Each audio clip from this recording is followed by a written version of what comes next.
Welcome to the Crimeycade. I'm the Mad Conservative Crimefighter, Stephen Lucas. Back again. Yes, another episode, number 44.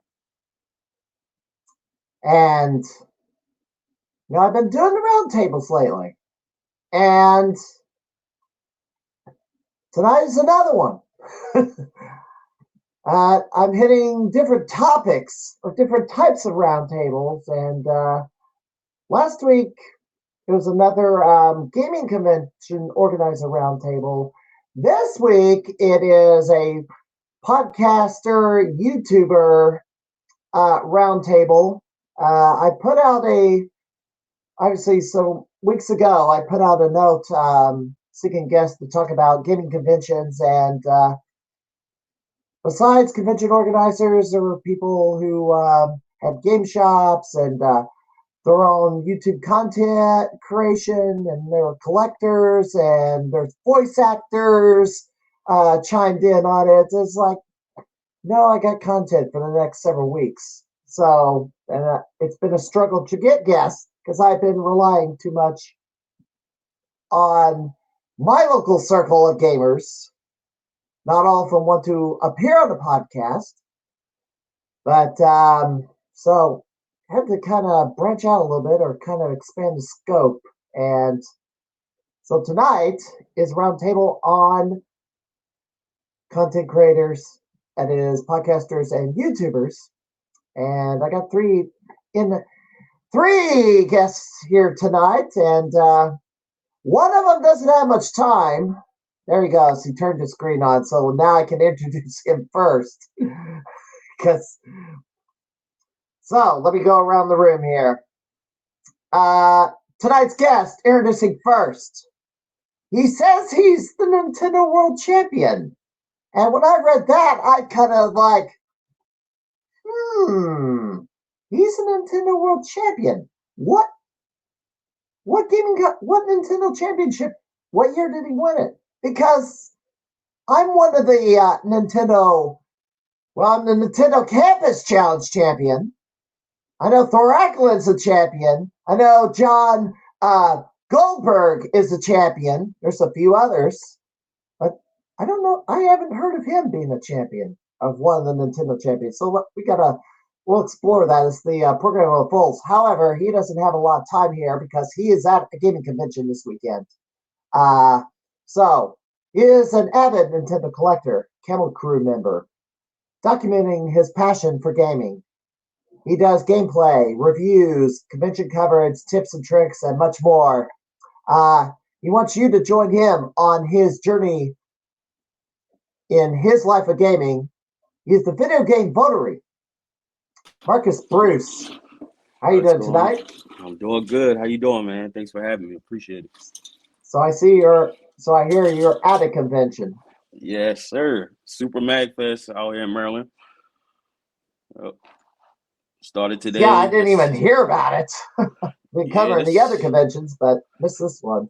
Yeah, so this is a really large one. Happens every year in January at the National Harbor, just outside of D.C. It starts on Thursday, and it runs 24 hours until Sunday.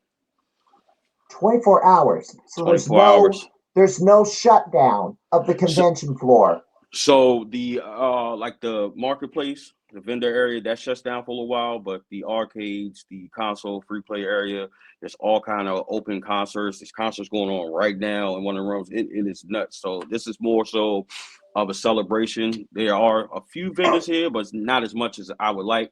So this is a convention that's really built around having fun, playing the games, arcade, just kind of living it up. So even when I leave here, I'm going to be out having played. We just kind of got here a couple hours ago. So yeah, I'm ready to get it started. No, I don't know how it functioned during a convention like that. I know Pinball Expo was kind of like that, had their pinball area open up in the overnight hours, but not lately. Yeah. All right. I'm going to bring in my other two guests. This gentleman says his program is where gaming gets weird, wonderful, and wildly entertaining. He wants you to join him for a hilarious and often surreal journey through the world of video games. He deep dives into the gaming universe, from classic retro titles to the latest releases.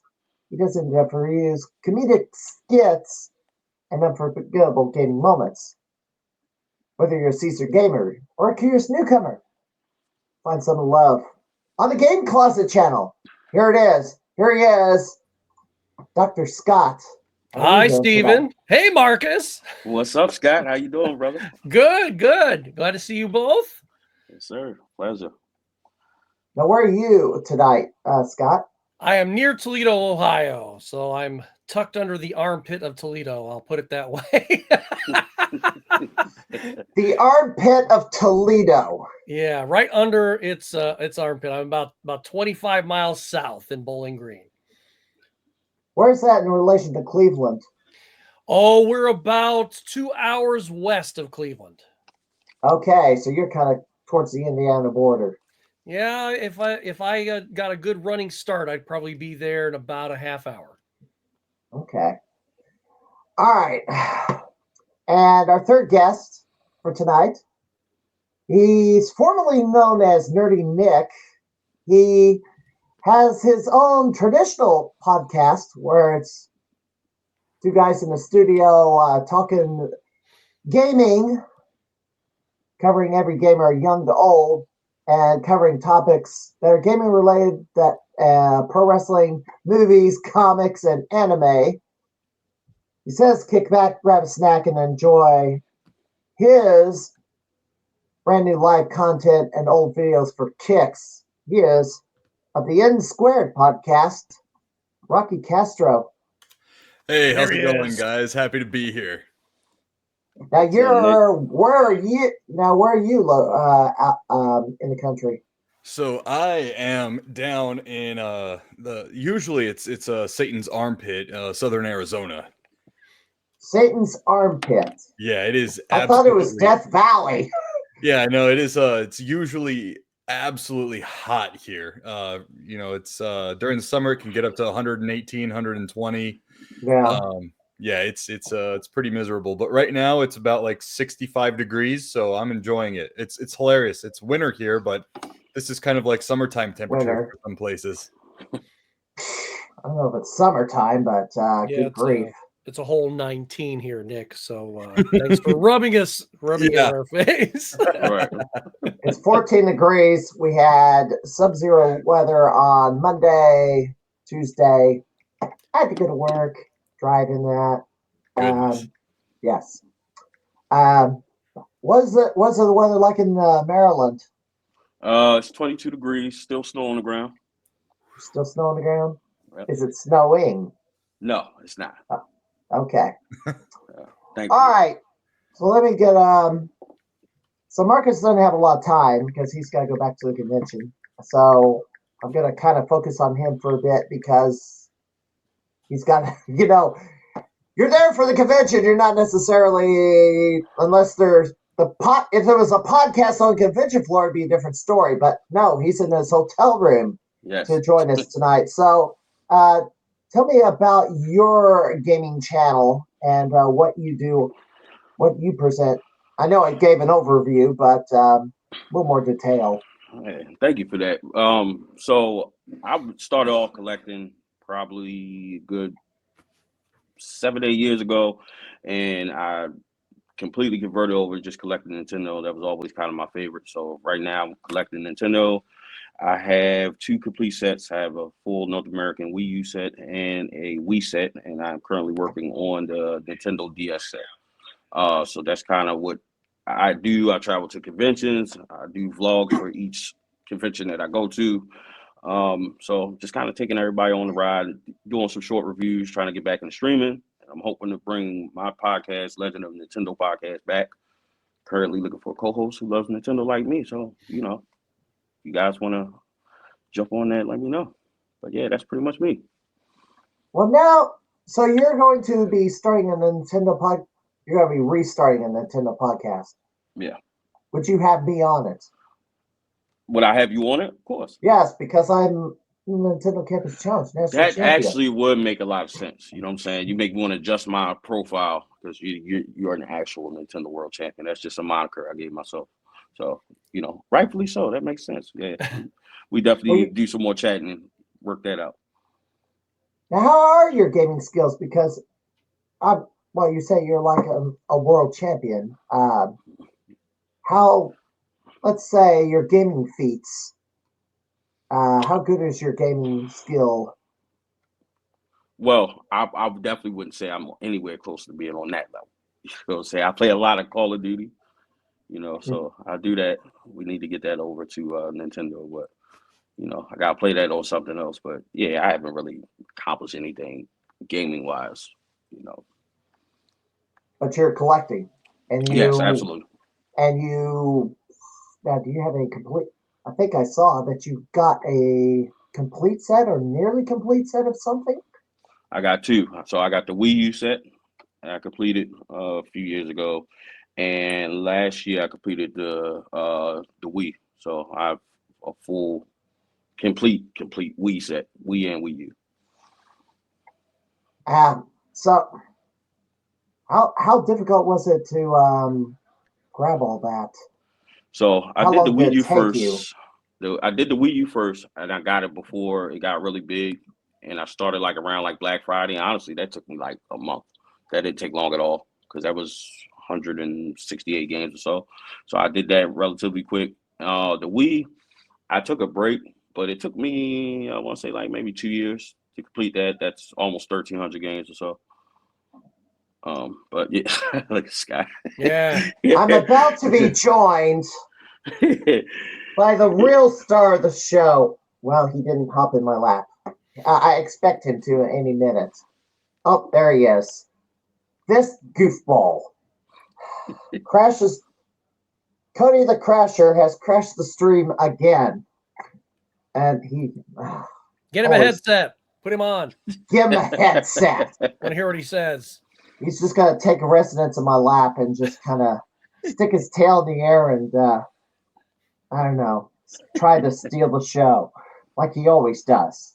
All right, let's go around the room.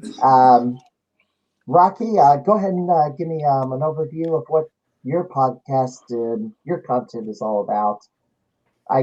Besides the overview I gave, but a little more detail. No, you didn't do too bad. You pretty much covered all the bases, So my podcast is called the N Squared Podcast.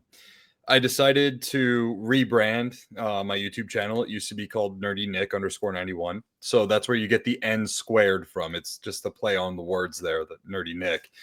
I was doing pretty well just as my own, Nerdy Nick _91 for a while. I went through, a life-changing divorce.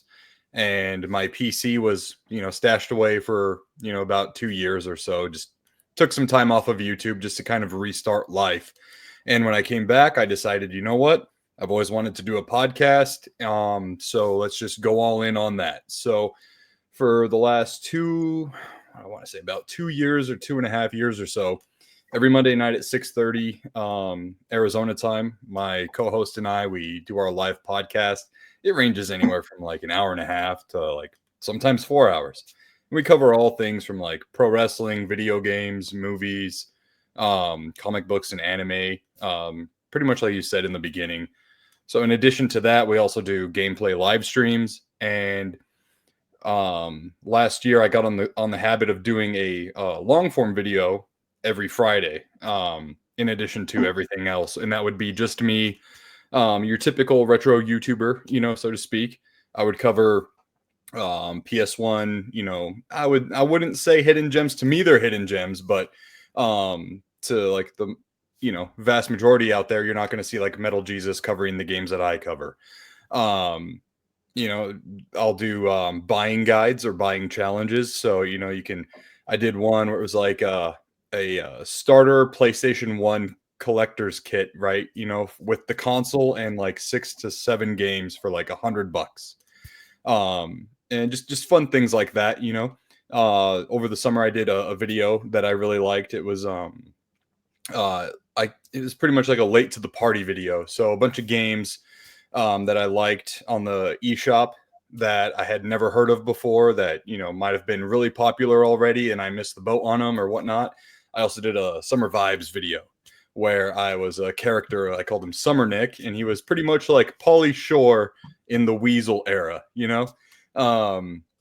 And I just did like summer vibe games, you know, what was it, Mario Sunshine, Wave Race, Blue Storm, etc., etc. So we do a lot of fun content on the channel. I'm going to be slowly getting back into the long form videos. Last summer, I actually had a baby boy. I've got remarried, you know, since the divorce, and my wife and I had our first son together. So obviously that kind of took some time away from, you know, the creative aspects of YouTube and all that, and readjusting to having a baby. I have a daughter who's 10. So it's been literally a decade since I've experienced the newborn phase. So it took me a while to readjust, you know? So, yeah. Yeah, and you also have a tag team partner that usually does the podcast with you. He's out due to, I guess, a death in the family. Right. Yeah. Yeah. Unfortunately, you know, that's just, it's kind of the way life is right now, you know, like, or is in general, really. Anything can happen at any point in time. So I was lucky enough. We delayed our podcast Monday. We did it on Tuesday. But some people process grief in different ways, you know, and with him, it's kind of just like a delayed onset, you know, kind of grief. So, Right. yeah. I do notice that you have quite a collection behind you. Yeah, I do. I love collecting. I don't like buying online. I don't like, you know, to me I call it cheating. I like to find things out in the wild. You know, yeah.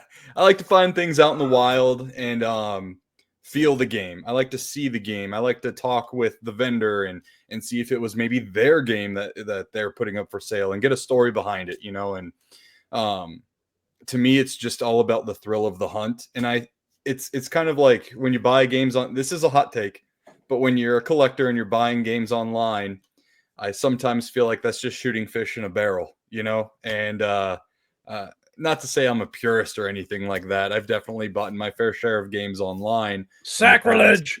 Right. But heretic, burn him. I always have a bucket list with me whenever I go to conventions, and that's where I will buy those games specifically. There are certain games I will not budge until I find them in person.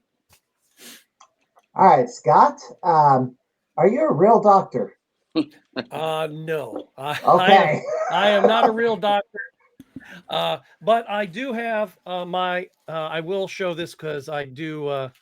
My buddy Johnny says that I'm breaking laws by even showing this, but I do have a fake PhD. So there you go. A fake PhD. All right. It's about as real as Dr. Nick on The Simpsons. Yes, that is true. Okay. So hey, everybody. So give me an overview of your program besides what I described or briefly went through. Generally speaking, what I do here for the most part, I do mainly two different kinds of videos. I usually call them the more epic videos and then just regular videos. So if I'm doing something that's like a top 10, or if I'm doing an overview or just a general review of a game, or sometimes an actual product, but sometimes it's not, sometimes I don't do a lot of products. But that's always video game related, of course. But I might do like a review of an old game, like a retro game, say like Hero, for example, or Frankenstein's Monster for the Atari 2600. And if you'd like to see me actually dressed up as Juliet from Lollipop Chainsaw, go way back on the channel and watch my insane Lollipop Chainsaw review. But sometimes it's there's always. Do I wanna? It's very funny. It's not going to make you go, oh, he's cute in any way. But you will go, oh my God, I can't believe you went this far. But then, you know, we throw in our skits and a lot of jokes and stuff like that. So kind of think of the Game Closet as being your surreal kind of look into what's going on in my head while I'm writing my scripts and stuff. If I can make one person's day just a little brighter, give them a good chuckle, then I've done my job. That's what I always say. Now, of course, we also do some collaborative videos and such with, I mean, like, our buddy Marcus here, he's been in a couple. We got to get Nick in one here pretty soon. There goes my my iPhone telling me that's okay. But yeah, we've done some collaborative videos as well, and sometimes sometimes it can be a little silly, especially when I'm doing some skits and stuff. So I don't do your straightforward video game channel. It's never been built into me to do that kind of a thing. So if you like classic game room with Mark Busler, if you like angry video game nerd minus the F bombs, yeah, I was about to mention him. Yeah, well, I actually did do an angry video game nerd-ish like episode where I did it from his basement. And I reviewed 5 bad games in his basement, and I of course put my spin on it. And and if you like, Conan O'Brien and David Letterman, that kind of humor, then you'll definitely like what I do. All right, Marcus. Oh, look at, we got another first time. Let me throw this up here. We got a few people in the chat. There's Mysticles. Yeah, Mysticles. How's it going, Matt? He's a regular on my in my chat, my podcast. Okay, Marcus, since you have less time than everybody else, I guess I'll ask you the base. Well, let me just ask you, how did you pick the name Video Game Votary, or how did you get the name? Honestly, I sat in I went through the dictionary and the thesaurus and tried to like find something that kind of wanted to try something with like a V, something that kind of flowed, rolled off the tongue, looked up the word votary, and it made sense, and it was born. It's really simple. I wasn't like giving it the name or anything like that. So I just went with that. I also did a search because I feel like that's very important when you start a channel. You want to have the same channel name as somebody else. So I did that, and it was there, and it stuck. So there you go. That's a poor man's copyright. Make a channel real quick. Google search it. If you come up, you put a Video Game Voter in Google, and there you go. It's me. So that's why you didn't do Metal Jesus, because it's already taken. Yeah, I tried to do Metal Jesus. And I was considering Metal Judas, but it wasn't very good. So yeah. That's actually pretty good. Yeah. Now, what was your inspiration for starting your own gaming channel? Honestly, I've told the story a bunch of times. Like I remember just being on Facebook and I saw this picture. It's kind of like a lot of people had the game rooms, kind of how Nick has those cubes in the background, and somebody had like all the consoles laid out, right? And I saw that, and I was just about to buy my first house. So I said, when I get my house and I get my man cave, that's what I'm doing.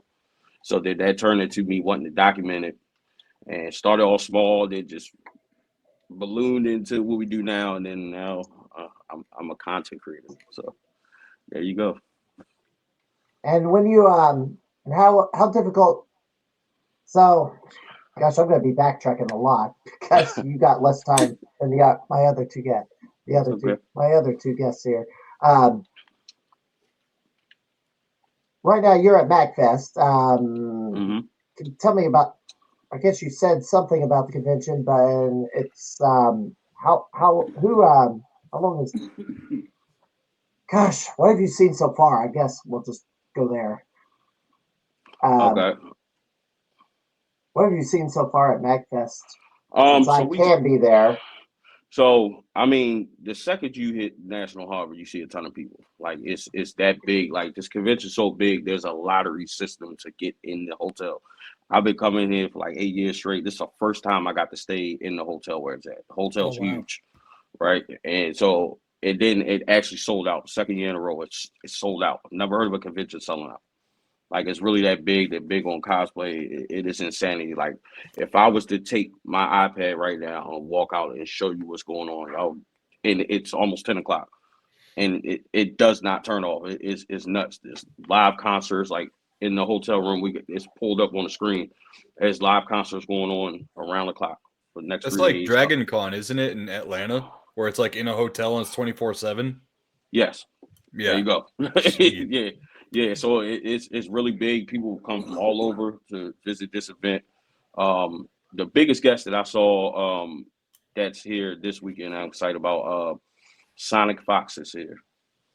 I don't know if Sonic you guys. Fox. Yeah, he plays fighting games. He's really really good. Got Okay, so yeah, it's a particular gamer. yeah. So he's here. So that's pretty awesome. So I can't wait to meet him. There's panels around the clock, all kind of stuff. There's soldering workshops, all kind of stuff. What would you think? What's the attendance for this particular convention? I don't think I've ever looked it up. If I could guess, sheesh, man, I don't even want to sell it short.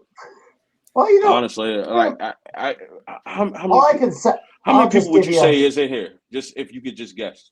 At least 25. If I could guess, At le- At least say probably close to 20,000. at least 20K. At least. Okay, that's not bad. I mean, Wow. I go. That, like, I would have to compare it to Midwest Gaming. I know last year, you know, I have to get a hotel room in the same building. Oh, what's this? yeah, so I got a notification. Baller Girl met. so 100. there's it's stuff on 4 floors of this hotel. Wow. Like 4 floors just full of stuff.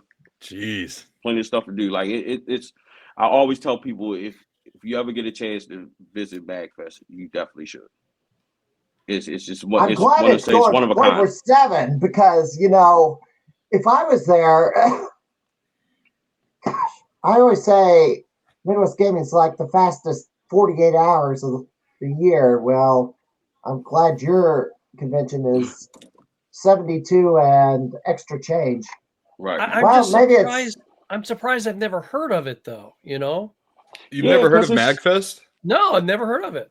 I think its major heyday had to be in like 2016, 2017. That was when like Pat the NES Punk, the Game Chasers, all those guys were there all the time. I've heard Magfest has kind of changed to be a little more music oriented and less on the gaming. Is that right? Yeah, I would say that. Like I said, this is more of like a celebration. Like you got some vendors, not as much as I like, and they kind of fluctuate year to year. But this was the first convention I went to, and it's only gotten bigger since I started going. And I just always have a great time. So you know, it's you see the music side, but then when you go to the console area, which is insane, it's huge, like bigger than I've ever seen. Arcades, they have all kind of different arcades that you don't see at the normal conventions. Like but I would say it's like half and half, but it kind of feels it's not so much. It's more cosplay and music, I feel like. But the gaming is definitely here, so maybe that's why you don't hear about it as much. And a lot of us, we go to the gaming conventions, we're looking to buy, sell, and trade. So because you don't see that here, you probably haven't heard about it as much.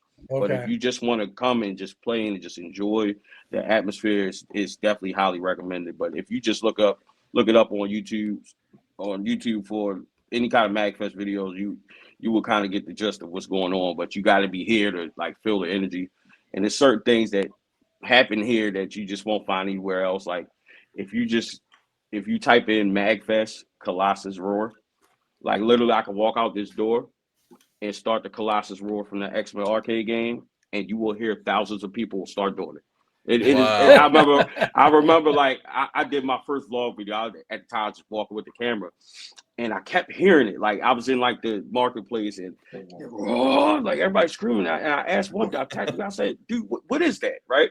He's like, oh, that's the Colossus Roar. That's like a Magfest thing. That's awesome. It's literally a staple here. It's insane. It is insane. And that's the page for it. Yep. So they got different events, but Super Magfest, that's their flagship event. It's freaking huge. So Magfest stands for Music and Gaming Festival, right? Yep. Yeah. Yep. So you got all these performers. So Video Game History Foundation is here, and a lot of like the musical bands I heard for the first time here in like real time down at the concert hall and stuff like that. So Death Battles are interesting. Battle. Wow. Yeah, I don't. I'm still waiting for them to do James Bond versus Batman. That'd be a good one. Yes, because who would win that battle? There's Sonic Fox right there. Yeah. Furry. Speaking of furries, I seem to run into a fur meet every time I go to the Galvin Ghost Arcade. I encountered one last weekend. I think it's just the timing because they only do it like every 3 weeks. Well, that's pretty much when I go up there is every 3 weeks or something. Boy, there's a lot of guests here. Yeah. Who's the biggest celebrity of the bunch? Well, let me see who's up here. Musical performers. I was expecting to see somebody from the Midway Monster clique or posse. The Mortal Kombat actors or Paul Niemeyer or Tim Keatsrow or Brian Cullen showing up there. Yeah, so from what I've seen in the past, I haven't seen like a lot of voice actors here like you would see at the other conventions. This is more like, I guess, a display for the musical guests and stuff like that. And I guess they have them here. It's just they're not as popular at this convention as some of the other ones for whatever reason. I'm surprised Mega Ran's not there. Yeah, he's normally here every year. That's the first time I met him was here. I know he was at the New York the game awards like this past weekend. Yeah. So he's around. They've been running just as long as Midwest Gaming. Yeah, because it says start 02. Well, yeah. I will say whoever's running MagFest, whoever's running it, if you get Mac Sabbath there next year, I'm there. Because I would love to see Mac Sabbath, and that looks like that'd be the crowd to show Mac Sabbath that. Or here come the mummies. Even Rex Viper, man. Rex Viper. Yeah, the Angry Video Game Nerds, man. Yep. Yeah. I'm pretty sure he's been here. I will say that the convention I go to every year, I have to get the hotel room before the end of the calendar year, so I can make my way into the convention and go back to the hotel room without much delay. Just ease of access. And good grief, that hotel does sell out. Yep. And they've had to open neighboring hotels, and gosh, Saturday morning when they opened the convention, there was a line all the way around the entire Bard Center and several aisles inside the buildings. Like, I always buy the VIP package so I don't have to wait in line, because I'd be going berserk to get in there. Oh. All right, let me go around the room. I'll just ask everybody one at a time. When you got into gaming, what was the hook? We'll start with Scott. What was the hook? Wow. Your first game, because mine is Space Invaders. Well, that would be a little, from my memory, there used to be this pizza shop in the town that I grew up in. And the first game that I remember, they always had pinball there, but it was always, one pinball would be here 1 week, and then a month later they have another machine or whatever. So I don't remember a certain pinball machine, but I do remember the first video game that I ever saw, and that was the original Asteroids.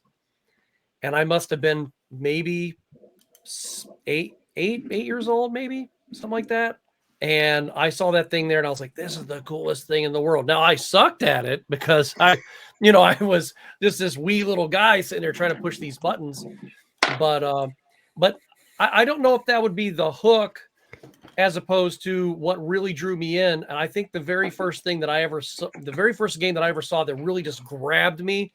And I've told this story before. My parents and I, we were at a local mall, and they had a Woolworth there. Now, for the young folks, there? A Woolworth. Okay. The young folks who don't know what a Woolworth is, I know what it is. Yeah, I mean it's an old department store chain that was around for years and years and years, and then they finally went out. Now there still are Woolworths in the world, but there's none in the United States. You might just want to. I see a little dust there. You might want to wipe that dust off of yourself. Yeah. Oh yeah.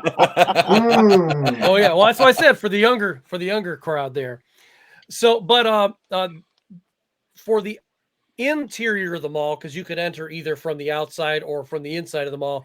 But we're walking through, and my parents I don't know what the hell they were there for, but they're walking, and they had like on the outside of the Woolworth right there, they had like this.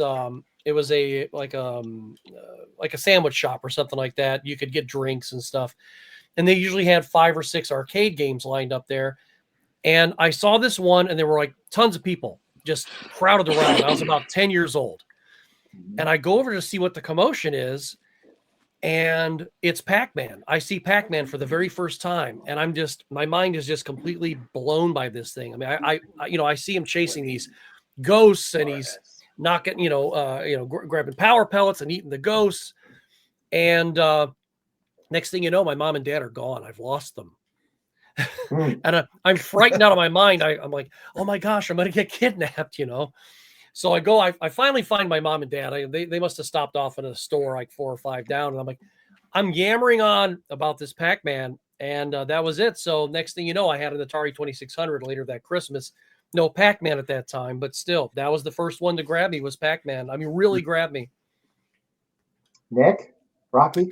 Yeah, so for me, man, so I'll say this. My claim to fame is it's really a joke, but I always say that Sonic and I both debuted in North America of June 23rd, 1991.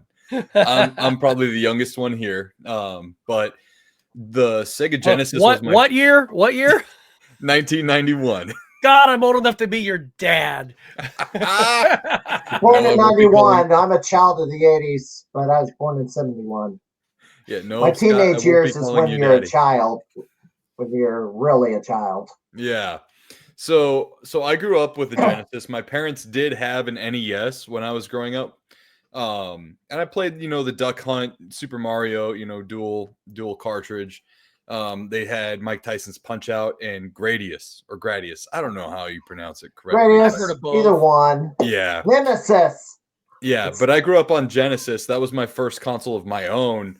And of course, I got Sonic the Hedgehog and Sonic the Hedgehog 2 same night, and I played through both of them, and just I could not believe how fast the game was and how colorful it was, and you got the parallax scrolling and everything, and just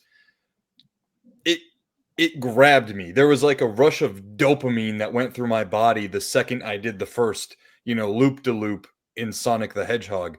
And then my parents got me Super Street Fighter 2, the new challengers on the Genesis. And at the time, I had the 3-button controller. I didn't have the 6-button. So I got used to pressing start, to switch from kicks to punches and whatnot. And it's funny because nowadays everyone complains about the 3-button controller, and I'm like, just get good, okay? Just get good. Yeah. But I was like, there's these fighting games, and these are amazing. And then I got into arcade gaming because arcades, I feel, even though they might not have necessarily peaked in the 90s, they were amazing in the 90s. And games like Tekken and Virtua Cop and Time Crisis, House of the Dead, I grew up in a really prime time where gameplay and graphics were neck and neck with each other, whereas before gameplay might have been miles ahead of graphics. A lot of games left it up to your interpretation in your mind, especially on the 2600. So I was spoiled rotten in that era. But sorry, I rambled. Sonic the Hedgehog was what hooked me into gaming, and it's just been that way ever since. All right, Marcus. I'm a Nintendo guy, man. Super Mario Brothers. That got me, and I haven't looked back since. I've always had, my brothers always had Genesis, PlayStation, stuff like that. I always end up with the Nintendo console, so I always had like that connection with Nintendo. But definitely for sure, Super Mario Brothers, without a doubt. So Marcus didn't say anything about gaming feats. Nick, what are your gaming feats if you have anything of note? So yeah, nothing worth like no trophies or anything that I have anymore. but I did. I won I guess won or placed first in a DDR tournament at my local GameWorks back when Wow. that was a thing. When I was in high school, I got a water bottle, a T-shirt, and some cool swag like that. If you ask me to play the game now, I'm absolutely terrible at it. I could never do it. I it just was want to stop the daggone arrows, just thinking that's what it causes it to register. yeah, Which it is was the it was wrong absolutely idea. bonkers. I guess as far as modern gaming goes, I was globally ranked in the top 100 for Smash Bros on the Wii U. For duos, I was globally ranked in that. And back in 2009, 2010, I was a part of a Major League Gaming team at the time. It's defunct now, for Halo 3 and Halo Reach. Awesome. Scott? Nothing. Absolutely nothing. No Absolutely awards. nothing. No, I know I probably should hold some kind of award for sucking terribly at Mario games. Even though I like playing them, but I'm so terrible. God, am I terrible? But I love playing them, no matter how bad I am. I'm never going to see the end of any of those games. Well, maybe Galaxy. I might see the end of it if I actually sit down and play. But Well, I should ask, what is the game that you go to what is your favorite that you're best at? wow. Would you say? I have two go-to games. Two. I'd have to see either one of these. It would be Halo Reach or Rainbow Six Vegas 2. And I mean one of the one thing my wife and I used to and we still play Rainbow Six Vegas 2 all the time, and we still we play, but we love split screen. But the one thing that I told her, and there she is now. Getting called out by the missus, bro. Yeah. There's something that I told her when I proposed to her. I said, there is nobody in this world that I want to cover my back going into the Calypso Casino but you. And she was it was kind of like, oh, you had me at Calypso Casino, So it's just like I can play the game with other people, but she and we just get each other going in there. It's just like watching, all right, I'm on your 6, but that's my game. That's awesome, dude. That's really awesome. Rocky, what is your go-to? So right now my go-to, well, actually for the last year has been Helldivers 2 on the PS5. I've watched you play it. Oh man, I love watching you play it. Oh, dude, it is such an amazing game. For those who are uninitiated in the game, it's a living, breathing ecosystem. The entire galactic map is riddled with tons of different planets. Each sector has different enemy types. So you have Terminids, which are like the bugs. You can think Starship Troopers, and it'll be like that. You have another sector on the galactic map that's all automatons, which are basically like your T900s and whatnot. And then there's another enemy faction that are called the Illuminid, and they are like telekinetic alien types. They kind of look like elites from Halo. So every enemy faction you face is completely different, and you have to strategize. It's a third-person shooter. It's every mission type is semi-open world. There are parameters that you cannot leave, otherwise your starship that you drop from will bomb you because it'll say you're a traitor. It's very leaning in. It's very leaning into the propaganda of Starship Troopers. It's very elitist and all that stuff. I put in 444 hours of that game last year, and that includes while my baby was born. So, yeah, but after the baby's born, you do have this kind of nothing to do. I mean, right. I mean, well, I would like the child, but also downtime to relax because the kid is you're having to wake up every few hours to I mean, Yeah. just like Nick, I'm sure like the bassinet's sitting right there and the controller's in your hand. I mean, I've been there. I actually didn't have that luxury of the bassinet situation because he wouldn't sleep unless he was held. Oh. So while he was small, I would have him cradled, have a pillow on my torso here, in the game, in my PS5 controller here. So it worked out perfect for a few months.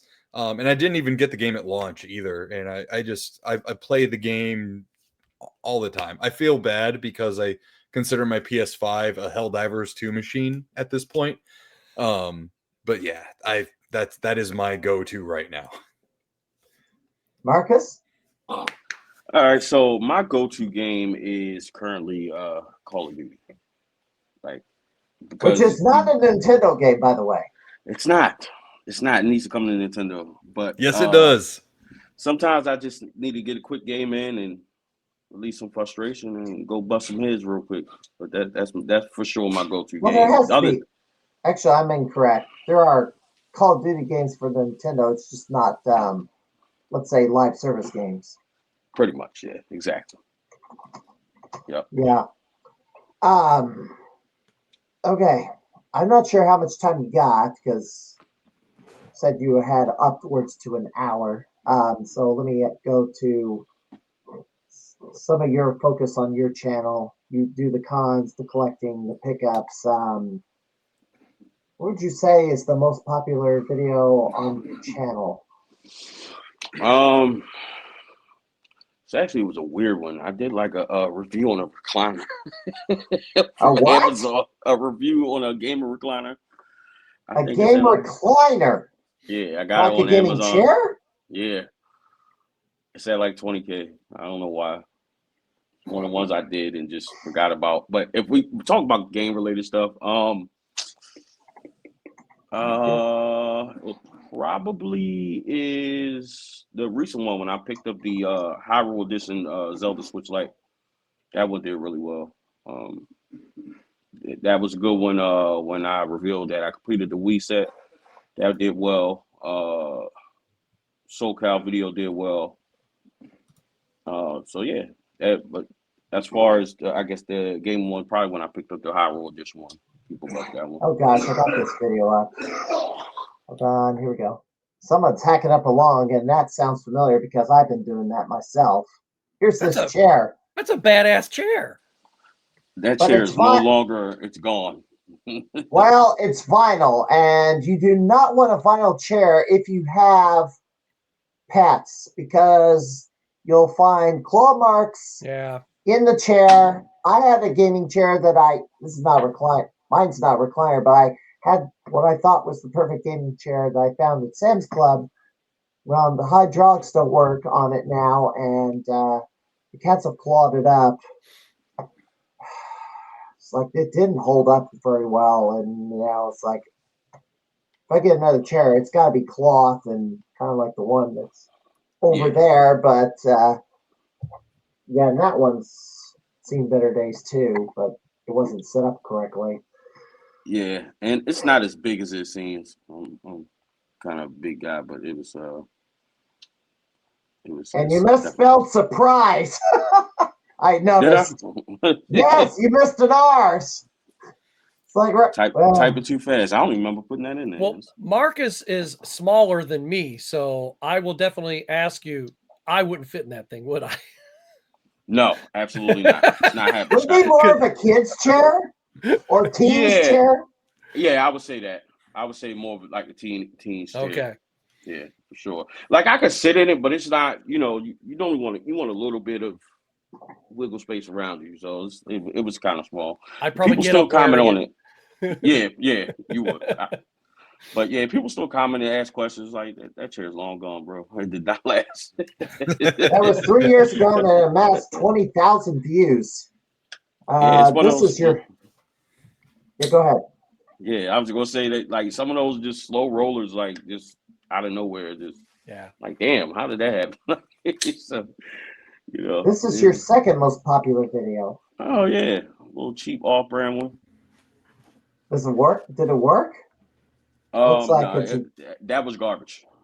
That was garbage. Trash. It didn't hold up, or was it Trash. just like a No, what I noticed is like, especially me being a Nintendo guy, so shout out to Nintendo. I only use official Nintendo stuff, so I was kind of using it as a comparison because I know I tend to do videos like this because I think about myself when I buy stuff. I always look on YouTube just to kind of get an idea of what people are saying about it. You know what I I mean? didn't even know they came in different colors because mine is white. Well, I guess there's a few, but I don't remember there's a teal. ton. Yeah, there's actually a Nintendo branded teal, red, black, Yep. all kind of characters. So you got a lot there, but that controller's garbage. You couldn't give it to me. Wow. Okay. Looks like you're attempting to play a game with it. Yeah, I think I was going through. And you look way different in this video here. Yeah, Marcus, you look a little bit like MVP here, just a little bit.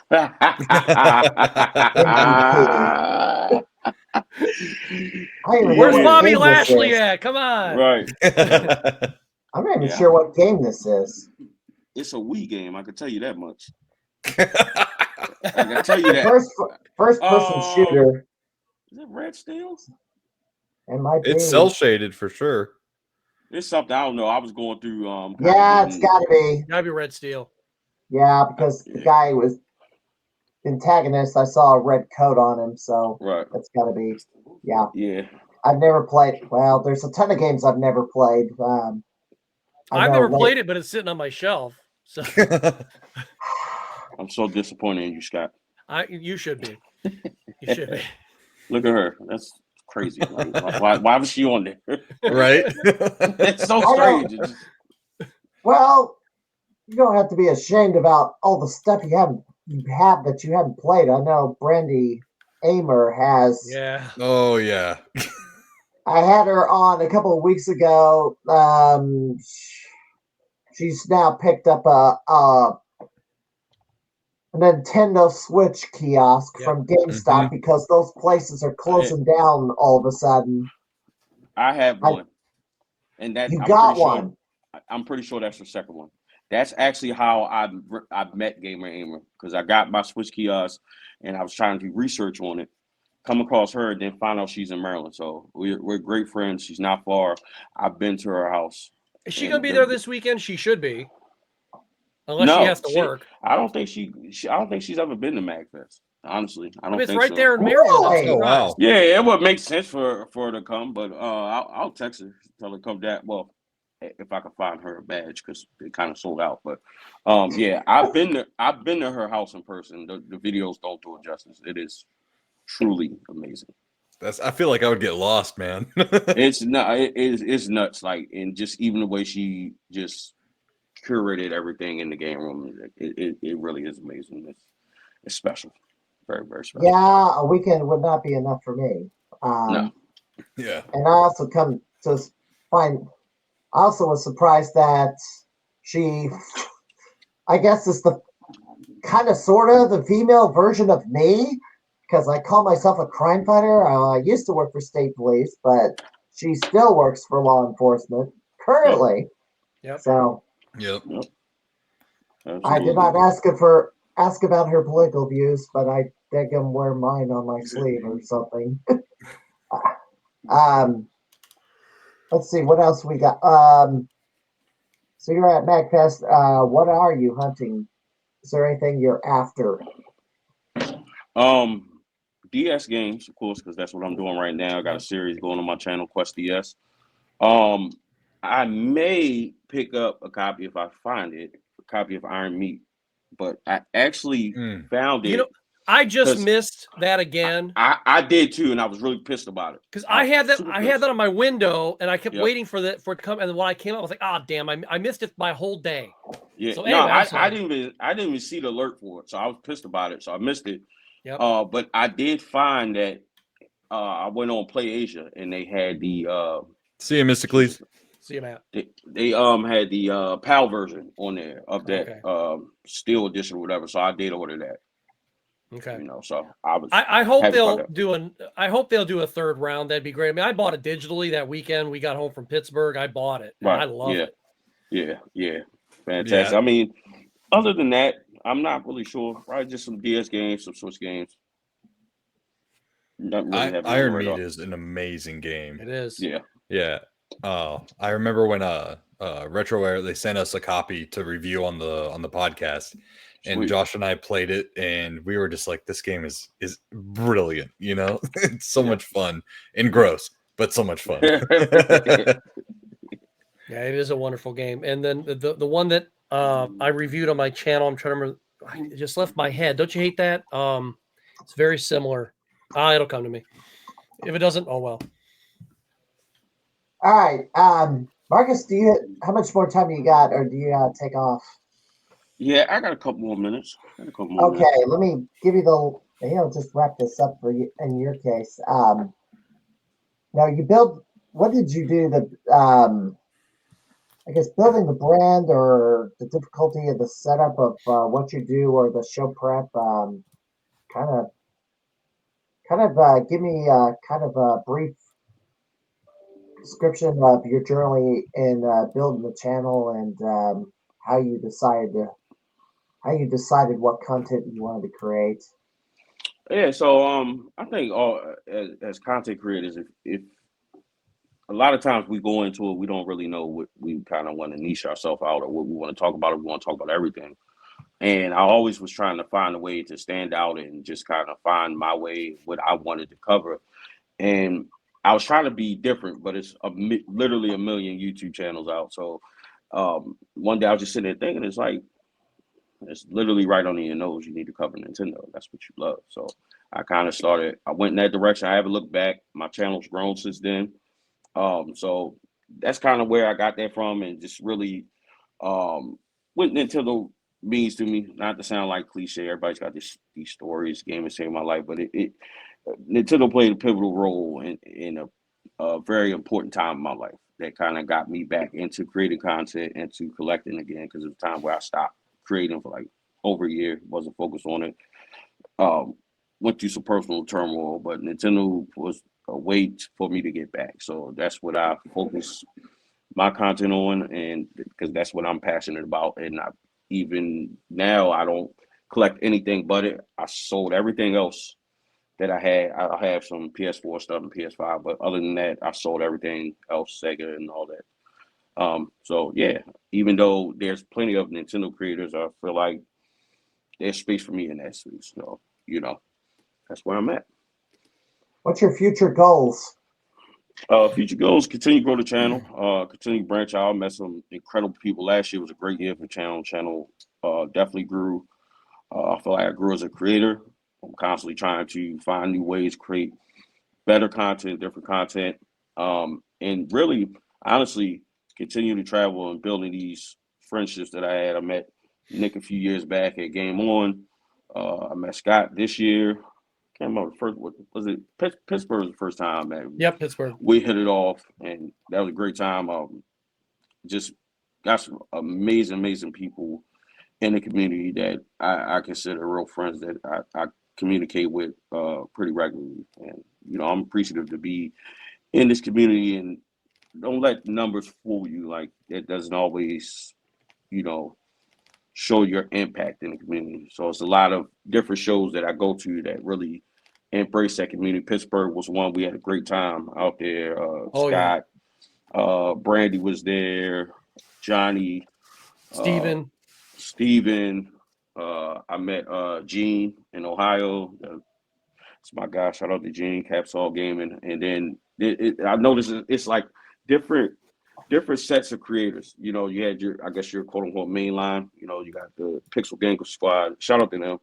Everybody out on the West Coast, all great people. And then, there's Scott and Johnny, all these people that I met this year. They're just great friends. And I just want to continue to build and, build my friendships in the community and continue to build my collection. Anything you want to plug before you have to go? You can follow me on all gaming and social platforms at Video Game Votary. Make sure you hit the subscribe button. Stay on the lookout for the content coming in the future. What were we? And the cat just bit me. Emergency! Well, he's known for biting because he's ornery. Let me take it off solo view here. Yeah. He's bitten me in the face before. He's got Jesus. scars on my arms from because it's a ginger. What do you expect? Yeah. I have to play referee. I have more than one cat, and I also have to play referee between the two too, as well. Anyway, Those mean redheads, I'll tell you. he's not right orange, but anyway, Marcus, what? I said future goals. Plugging. Is there anybody that you think you'll ever be on a video game trading card like these? Do I think I would ever be on one of those? You think you'd want? Yeah. The good old Walter Day trading cards, man. Yes. Yeah, Well, come on, that'd be Marcus. I'm a graphic designer. I'll put you on one. I'd appreciate that, Yeah. Scott. I'll bring it next time I see you. That'd be awesome. I'm positive he's going to do that. Super positive it's going to happen. If you find Walter Day or Todd Freeman, or anybody with his magazine, and now I forgot what it was. Doggone it! Oh, I forgot Retro what it Gamer was. magazine? Is that it? Yes, well, it's one of them. It's one of the Retro Gamer magazines, but the one that's connected to Todd Freeman. Yeah, if you ever run into him at a convention, you got this YouTube channel. I mean, they have a whole series on content creators in gaming, so That's awesome. it's possible. Okay, that'd be great. All right, Marcus, thank you for taking the time out of your romp at the convention, and I've got to wait 3 months so I can run around the gaming convention again. Of course, the weather's going to be a lot better, so I don't have to worry about driving up there or back in a blizzard. Right. Because it's in Wisconsin, and I have done that before, and it was not fun. Couldn't imagine. But I appreciate you having me. Thank you. All right, Marcus, have a good night. All right, thank you guys. See you Have a soon, good one. Marcus. Party Hey, hard, guys. bro. See ya. All right, man. All right, that was Marcus Bruce. He is returning to the gaming floor at MagFest in Maryland. So let me backtrack a bit since I kind of had to give him more of his questions on the front in the first hour. Let's go back. Scott, let's go to you first. How did you decide the focus of your gaming channel? Because you put in quite a bit of work in video production. There was an apartment my wife and I were living in about 7 years ago, and I had like a lot of my video game stuff tucked in different nooks and crannies of our apartment. You know, in the back bedroom and in the closet, and so we had this one big closet with like these folding doors out in the living room, and that's where like our coats and stuff were, and we had other stuff in there. And so I decided I was going to build some extra shelves and put them in there. And then we always had Halo LAN parties in our house, and we'd have 2 TVs out there, and I'd have to go bring the TV from the back bedroom. And I had gotten hold of another TV because my dad had passed away, and so I'd gotten hold of his TV, and I had another little rolling cart, so I put that in the closet as well, and I put almost everything I had game-wise, not console-wise, but game-wise, in this closet. And I said, yeah, it's pretty cool. And I took pictures of it. I should have sent you pictures. I don't know if I have them on my computer right now. Otherwise, I'd share them. But I said, that's kind of cool. So that was the original game closet. And but fast forward to the beginning of the pandemic, right before the pandemic started, I was getting ready to start a channel. And then we moved, and it was just kind of all hell was breaking loose all at the same time. And so I was watching Classic Game Room and Metal Jesus and I had seen the 1 or 2 episodes of Angry Video Game Nerd at that time, but I can't say I really drew any inspiration from him at all because I really didn't know what he was about, and I hadn't subscribed or anything, so I was like, he was just kind of the back of my head. And there were a few other people here and there that I started watching, and then instead of starting the channel off when I should have, I kind of waited a whole year, an extra year. Otherwise, I'd have another year under my belt. And I was going to just do it in the corner of my bedroom because the place we moved was much smaller than the place we had moved out of. I was going to do it in this one corner, and Lynn, Lynn, my wife, she was just like, you're going to start this now? And I go, I don't know. So I waited until we moved again, and after we moved again, I had a whole room all to myself, and it was much smaller when the because we're at a different place now, than a much larger place now than where I started the channel. And I said, I'm going to start, because if I don't start now, I'm never going to. And when I look at some of my beginning videos, some of the more skit-like videos, like the Lollipop Chainsaw and stuff like that, some of those are better videos, or they're not so cringeworthy. But when I look at a few of my first few videos, even though I'm a graphic designer and I had edited video at that time, but I really didn't have a lot of video editing under my belt. But even I was a little bit ahead of the curve by comparison to a lot of folks who just start off.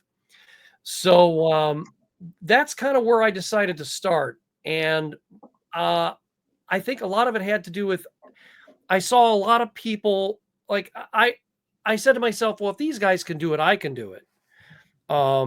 And there is definitely something, because I've always been a natural performer my whole life, whether it be instrumentally or on a stage.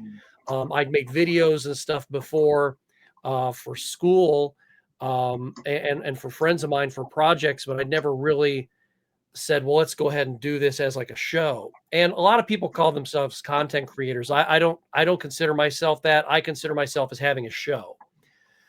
Even though some of my stuff can be a little more, just sort of content, I guess. But I always try to put as much of myself into it as I can. It's never just straightforward. So I drew a lot of my inspiration from Classic Game Room and David Letterman and Conan O'Brien, and of course, one of my absolute favorite comedians of all time now, Craig Ferguson, because he's very off the wall. And I love Monty Python and stuff like that. A lot of my humor is very British. So I said, well, if you start watching the first few episodes of my show, and I started with the equipment that I had. It wasn't like I had nice lav mics and really nice cameras or anything like that. You start with what you have. So, I had a desk mic, and that was it.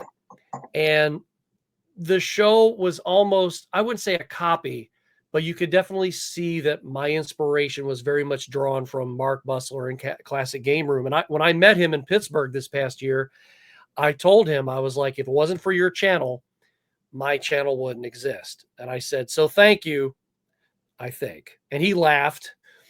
But that's pretty much where I drew my inspiration, because I've always been a joker. I've always thrown zingers out there, and I've always loved video games. So I just kind of said, well, I can put them both together and offer something that a lot of other creators out there are not doing. There's nothing wrong with the people who are very straightforward, and they do throw a joke out every once in a while, but not everybody can be the clown like me. Just for example, my friend Jay Malone of I almost said N Squared Podcast. That's this other gentleman over here of Square Pegs. Jay has a great channel, and he's extremely knowledgeable. He's worked in the industry before. He'll throw a joke out here or there, but I can't do what he does, because I don't feel that I have as vast a knowledge of gaming as he does, which I may be selling myself short. But I know that he can't edit the way that I do, and he can't do the crazy sort of stuff that I do, because this is what I do, and that's what he does. That's what Metal Jesus does. That's what Nick does. That's what Marcus does. This is what I do.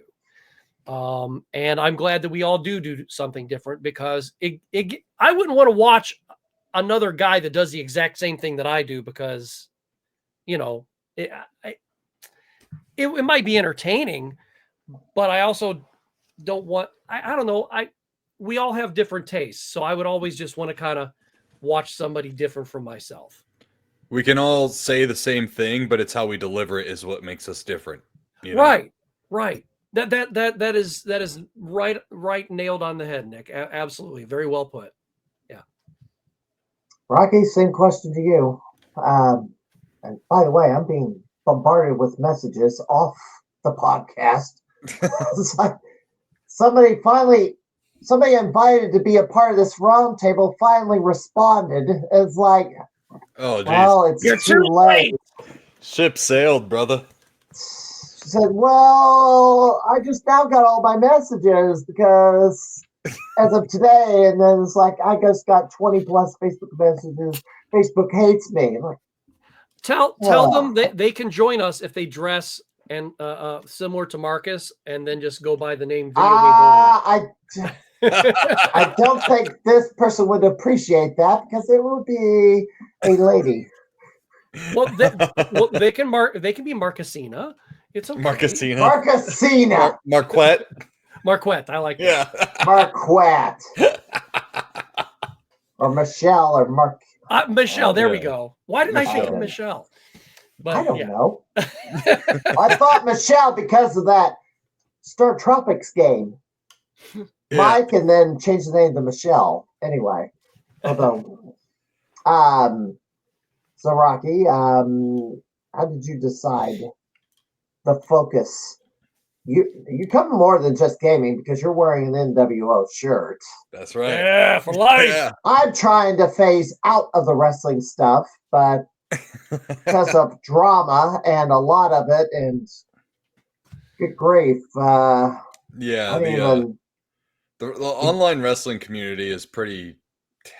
I always get asked this question because we do this segment on our podcast. It's the Patreon question block of the week. For those who are on our Patreon support, they can ask a question, and we will highlight that as a segment. And every now and then, there's always a question of what's worse, the video game extreme fandom or the pro wrestling extreme fandom. It's usually the pro wrestling extreme fandom is much worse. They are the squeakier wheel, But what had gotten me, I suppose, into making videos and content for YouTube, it goes way back to like 2003. For Christmas that year, it was either Christmas or my birthday. I'm not 100% sure. But 2003, I got a Sony Handycam, with like the Hi8 tapes. The mini tapes, and it's funny Scott brought up British humor and all this and that, because at the time I was maybe about 2000, I was enamored with Mr. Bean and Monty Python and the Holy Grail and The Life of Brian and all those films and television series, and I was also enamored with Jackass at the time. Anything that's said, please don't try this at home. We tried at home, with myself and my friends and all that. So my parents got me the Sony Handycam for either Christmas or my birthday, and I was just documenting everything. I was kind of like that channel, My Life in Gaming, or Weird Paul, if you're familiar with him. I was just recording anything I could, just because I could, and I always wanted to be a movie director and an actor growing up. In addition to a plethora of other things, like a pro skateboarder. One of the tapes I still have, because I still have my camera and all my original tapes. One of them is a skate demo that we would send out, myself and my friends, to sponsors, to potential sponsors anyways. So I was always behind the camera and in front of the camera. And I always tried to fit in wherever I was in high school or at the time, because I went from a tiny private Catholic high school elementary school to a public high school. So I had immediate culture shock. I went from a class of 8th grade that had 12 students in it to a freshman class of 350 students. So I was immediately like, whoa, I don't know what's going on. I've always been athletic and larger than, I would say people my age at the time, and whatnot. I mean, as you can tell, I'm not your average gamer, right? Let's just get that out of the way. So I was always trying to fit in with the jocks and this and that and everything else. But once I had graduated from high school and kind of just moved on from everything that involved and circulated around high school, I was finally able to just like take a breath and be like, yes, I am a total effing nerd. And, even throughout high school, I was always a giant effing nerd. I had an Xbox, original Xbox, PS2.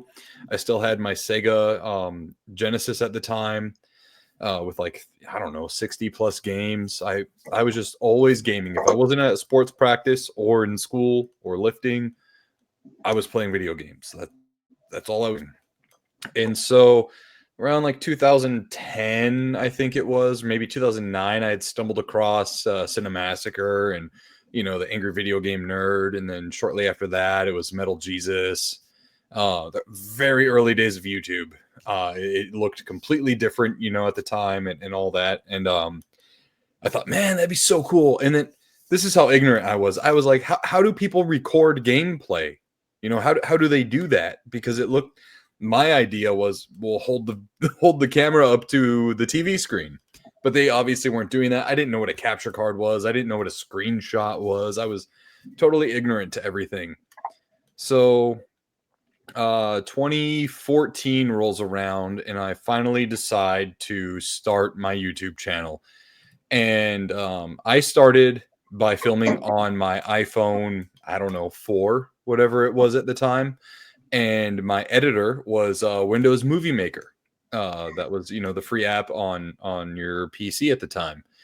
It was very barbaric and basic, I still have my very first original upload. I've never deleted any videos off my channel throughout any rebranding. So my very first upload is still up there.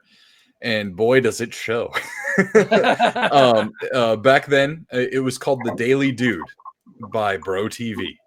And it was to be a late night talk show, kind of YouTube show where I just would talk about sports. It's basically the infant version of what my podcast is now, because I would talk about sports, video games, pro wrestling, and just entertainment in general.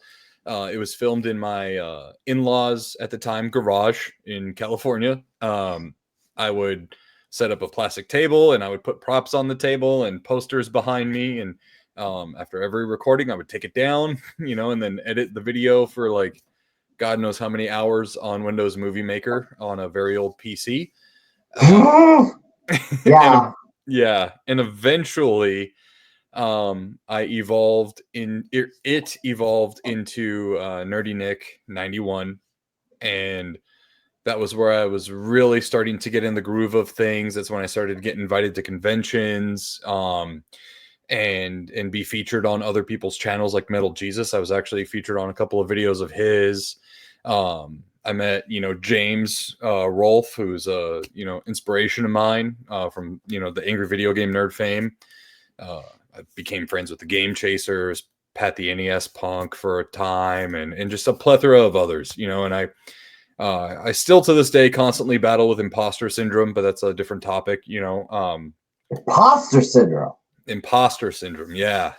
Who are you an imposter of? Someone successful. Yeah. Someone successful. So that's the ticket, isn't it? That's the question. So it's not like I'm an imposter of anyone in particular. It's just I feel like I don't belong where I'm credentialed to actually be. It's kind of like you walk into a room full of very successful people and you're kind of at the bottom tier of that class, but you're still a part of that class, if that makes any sense. You kind of feel like an outsider.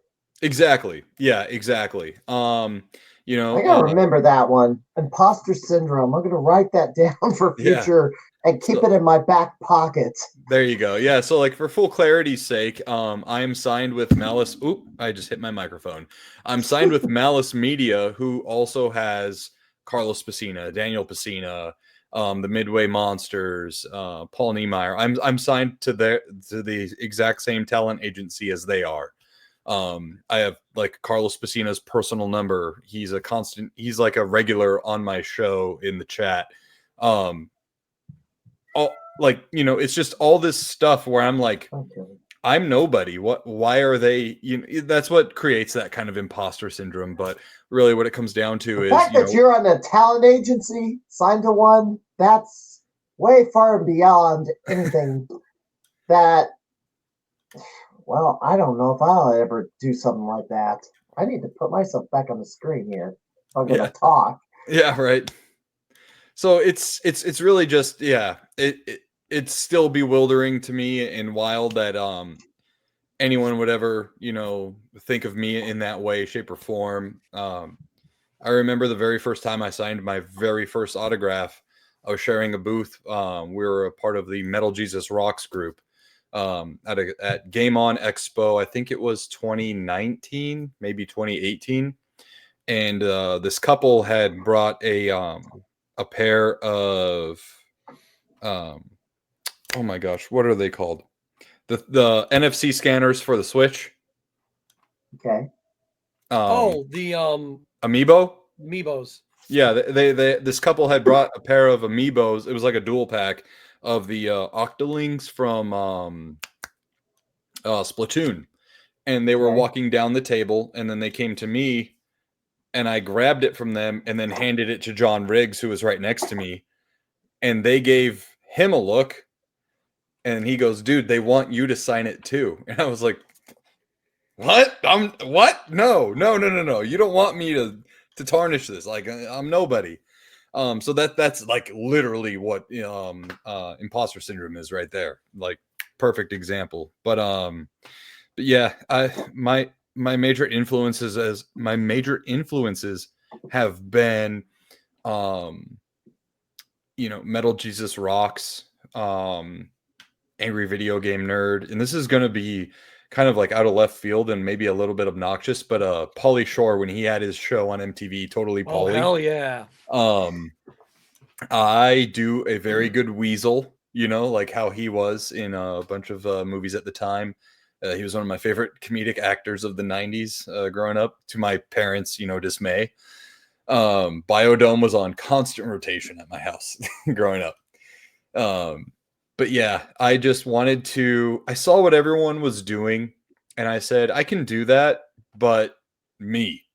And I can do that to where I'm not just repeating the same thing that Square Pegs is saying. I'm not saying the same thing that Game Dad is saying, or Game Closet, or Pat the NES Punk, etc., etc. We all have, for the most part, the same things to say about everything, minus the controversial, point of view, maybe. I'm never really afraid to say like a hot take, right away. I'm never afraid to speak my mind on a certain subject. I'm not one for, the drama channels and this and that, but if things become to get to a point where the everyday man's voice needs to be a little bit louder, I'll be the vehicle to do that.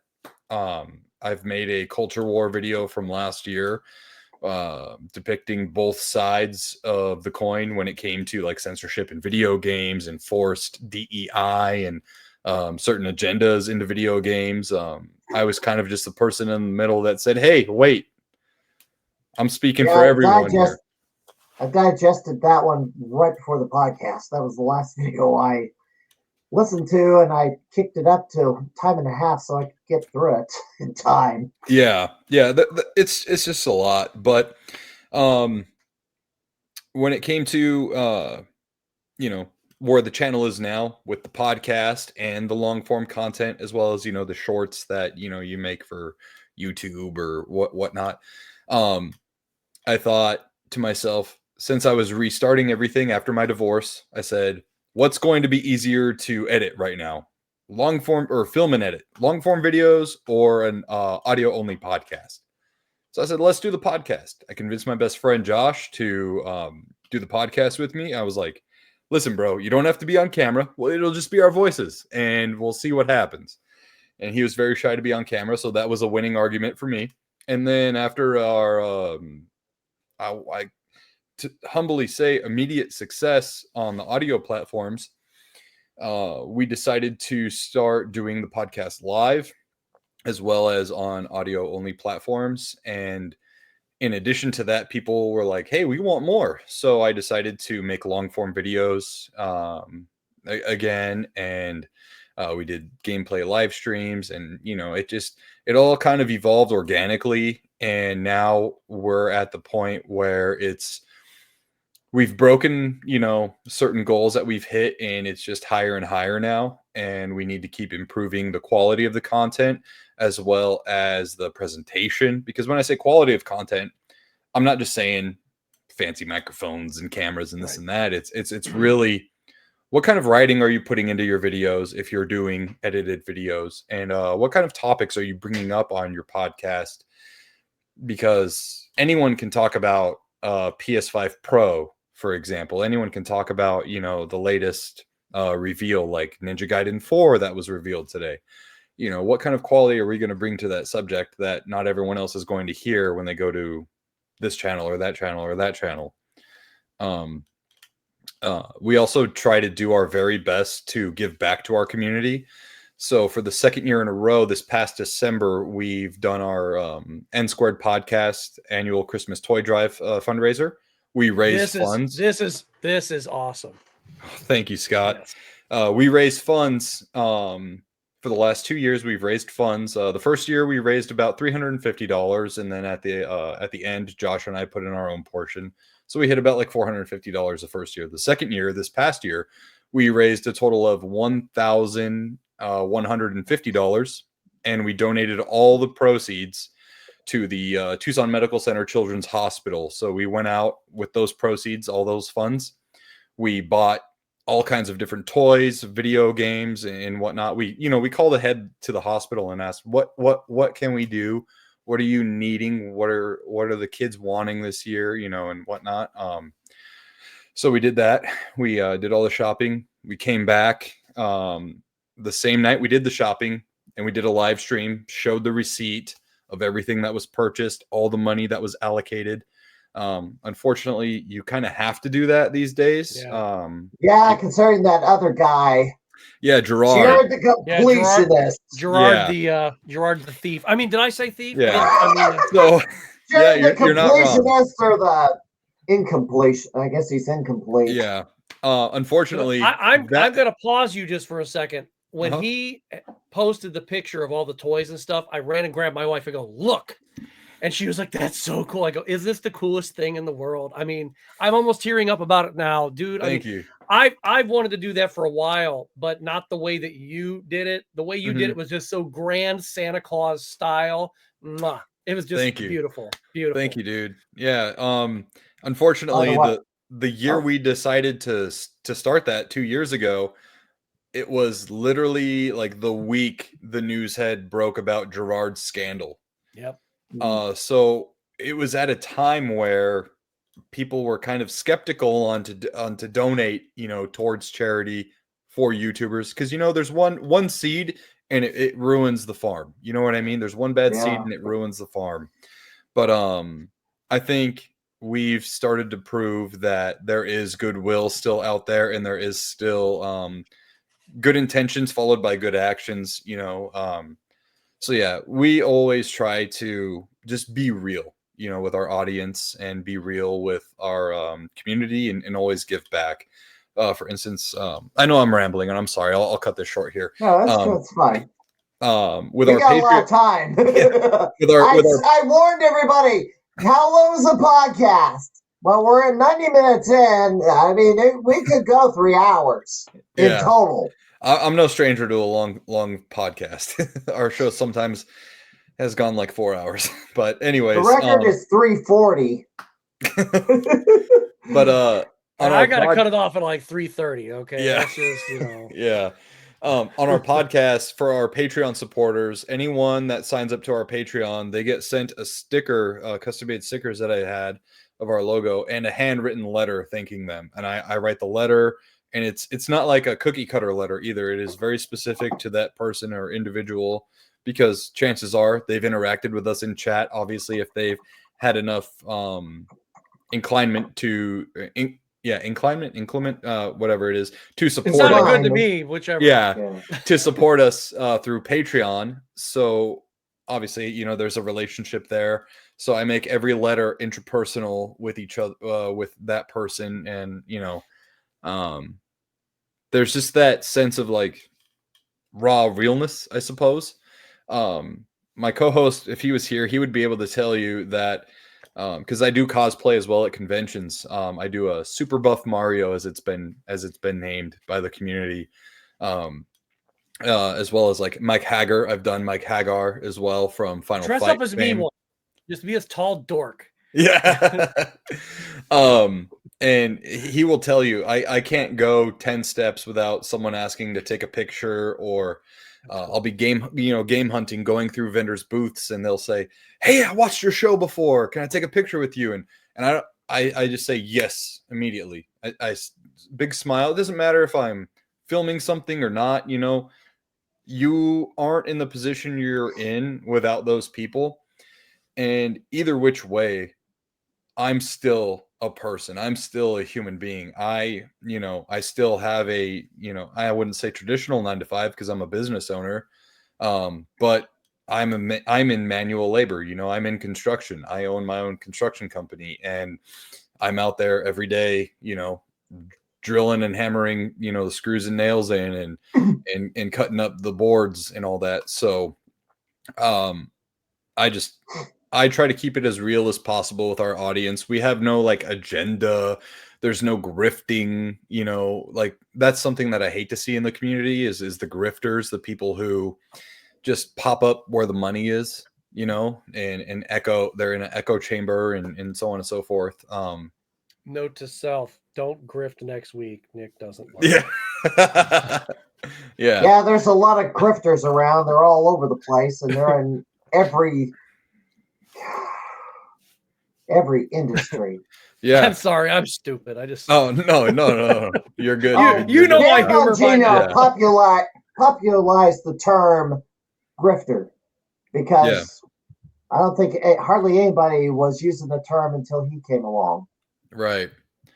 You know, and as far as keeping it real goes, you know, like that's just the whole goal. I've had people tell me, prominent people in the community tell me, "Well, dude, you're friends with all these bigger YouTuber channels and whatnot. Ride their coattails, man. Do it. No. Easy way up to the top." And I've always said, "No. I'm going to grow organically. I'm going to do it my way, and I'm going to do it on my own. If it takes me 10 years, if it takes me 20 years, that's what it takes me. But this is for fun. It's a hobby, and it's with passion." Of course, there is a goal to eventually, you know, get as big as possible, right?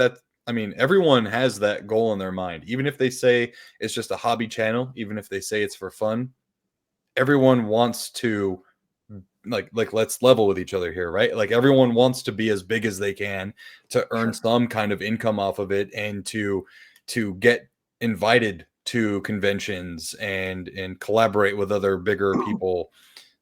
That's just the name of the game, you know, that's how it is. So like that is the goal, you know, eventually. I don't think we'll ever be full-time content creators by any stretch of the means, but as long as we're having fun and doing good and making people's days or nights, whatever it is, like that's where it's at for me. You know, Mystically's earlier in the show, who was in the chat, him and his significant other make our podcast every Monday night their Monday night show that they watch. You know, it's crazy for me to think that, because like we're no Friends, we're no Parks and Rec, you know, like major popular television shows. But we are that to them, and I can't express like the gratitude, because this all started in a garage. And what's funny is there it is right there. Yep. I had that ready to go, and I was Yeah. trying to find a way to bring it up, and now you just gave me the opening. Yep. And that is a garage in California, so that might be the very same house that Steve Jobs started Apple. So we don't. If it's still standing, that's the other question. Yeah, no, seriously. Yep. Considering there you what's go. been You have going my, on over there. You have my luchador Homer Simpson, NFL football, the Monster Energy drink can, because this was filmed in Corona, California, 2 blocks away from the Monster Energy drink headquarters. So I always had a Monster on the table because I was very hopeful that one day they would be like, hey, it's a local guy. Let's sponsor him. We'll sponsor him. Yeah. Never happened. Those bastards. And then your show was called The Daily Dude. Mm-hmm. How did you come up with that one? I just wanted something that kind of sounded like zingy off the tip of your tongue, didn't like The Daily Dude. It rolls off the tongue. It sounds fun. And it sounds obviously it hits a certain market, right? Maybe that 18 to 45 demographic right there. You have the Animal House poster in the background. You can kind of barely make it out. The editing was so horrible in this, well, the lighting it's kind of bright. Well, that's what Belushi looks like now, though. So yeah. So I can just pull up another one where it might be a little bit more visible. This is a little more visible. Yeah. Jump it over here. There you go. See, now I can see stuff. This is a different arrangement. Right. You see the 360 controller there. Yeah. Yes. I think I had a Call of Duty game right behind it. Yes. Budweiser on the side of the table there. Is that a G.I. Joe? That's a monster. That's a monster right there. No, behind the G.I. Joe, because that is a G.I. Joe. That is an old, like 1980s G.I. Joe doll there. Yeah, and I'm a big, that's right. I'm a big Patriots fan. Even though they give me nothing to root for nowadays, I'm still a Patriots fan. Yeah, well, they're all rooting against the Chiefs, and they're going to win another Super Bowl. Probably. But yeah, I had the late night talk show note cards there that I had cut out of printer paper and wrote my notes and jokes down, and I was really trying to be like just comedic and edgy, and I don't know, just I was wild. This was do you remember when oh my gosh, Adrian Peterson got in trouble for whipping his son with a switch? That rings a bell. He was actually suspended. He was suspended from the NFL for that. I made a joke about something around that, and I had a soundbite of from Mr. Deeds where he says, "No, Daddy, no." That was the humor then. I just wow. Yeah, something else, man.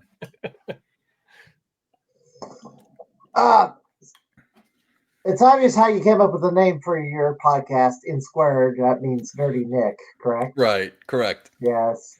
Scott just turned off his camera because I was about to ask how he came up with the name Game Closet. I am here. I just had to turn my heater down. I didn't want to go, I'm off the screen. It's more funny this way. So, how did you come up with the name Game Closet? It came directly from that closet that I had in my living room, because when I installed all those shelves and everything, I went, oh look, it's a great game closet. And even though I wasn't doing the show then, I still had the pictures, I still had the shelves. And when I transferred those to the next apartment, I put those in the corner and everything. And I go, well, it's still kind of a game closet, even though it's in the corner of the bedroom. And she goes, my wife's like, is that gonna be the name of the show? And I go, what the heck? Why not? It just seemed, and I did start off calling it Game Closet Retro. And then someone told me, I think you should drop the retro.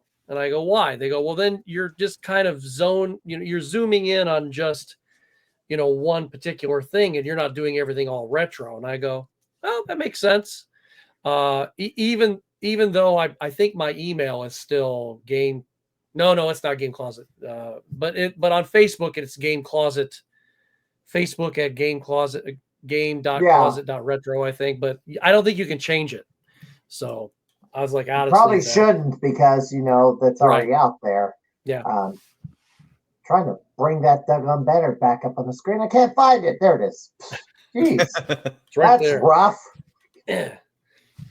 Yeah, I see you got a lot of games in there. You got some album covers on the walls. Atari, I see some Atari 2600 games, and then right. you got a lot of cabinets. Yeah, Huey Lewis in the News with the sports album right there. Yep. Yeah, probably.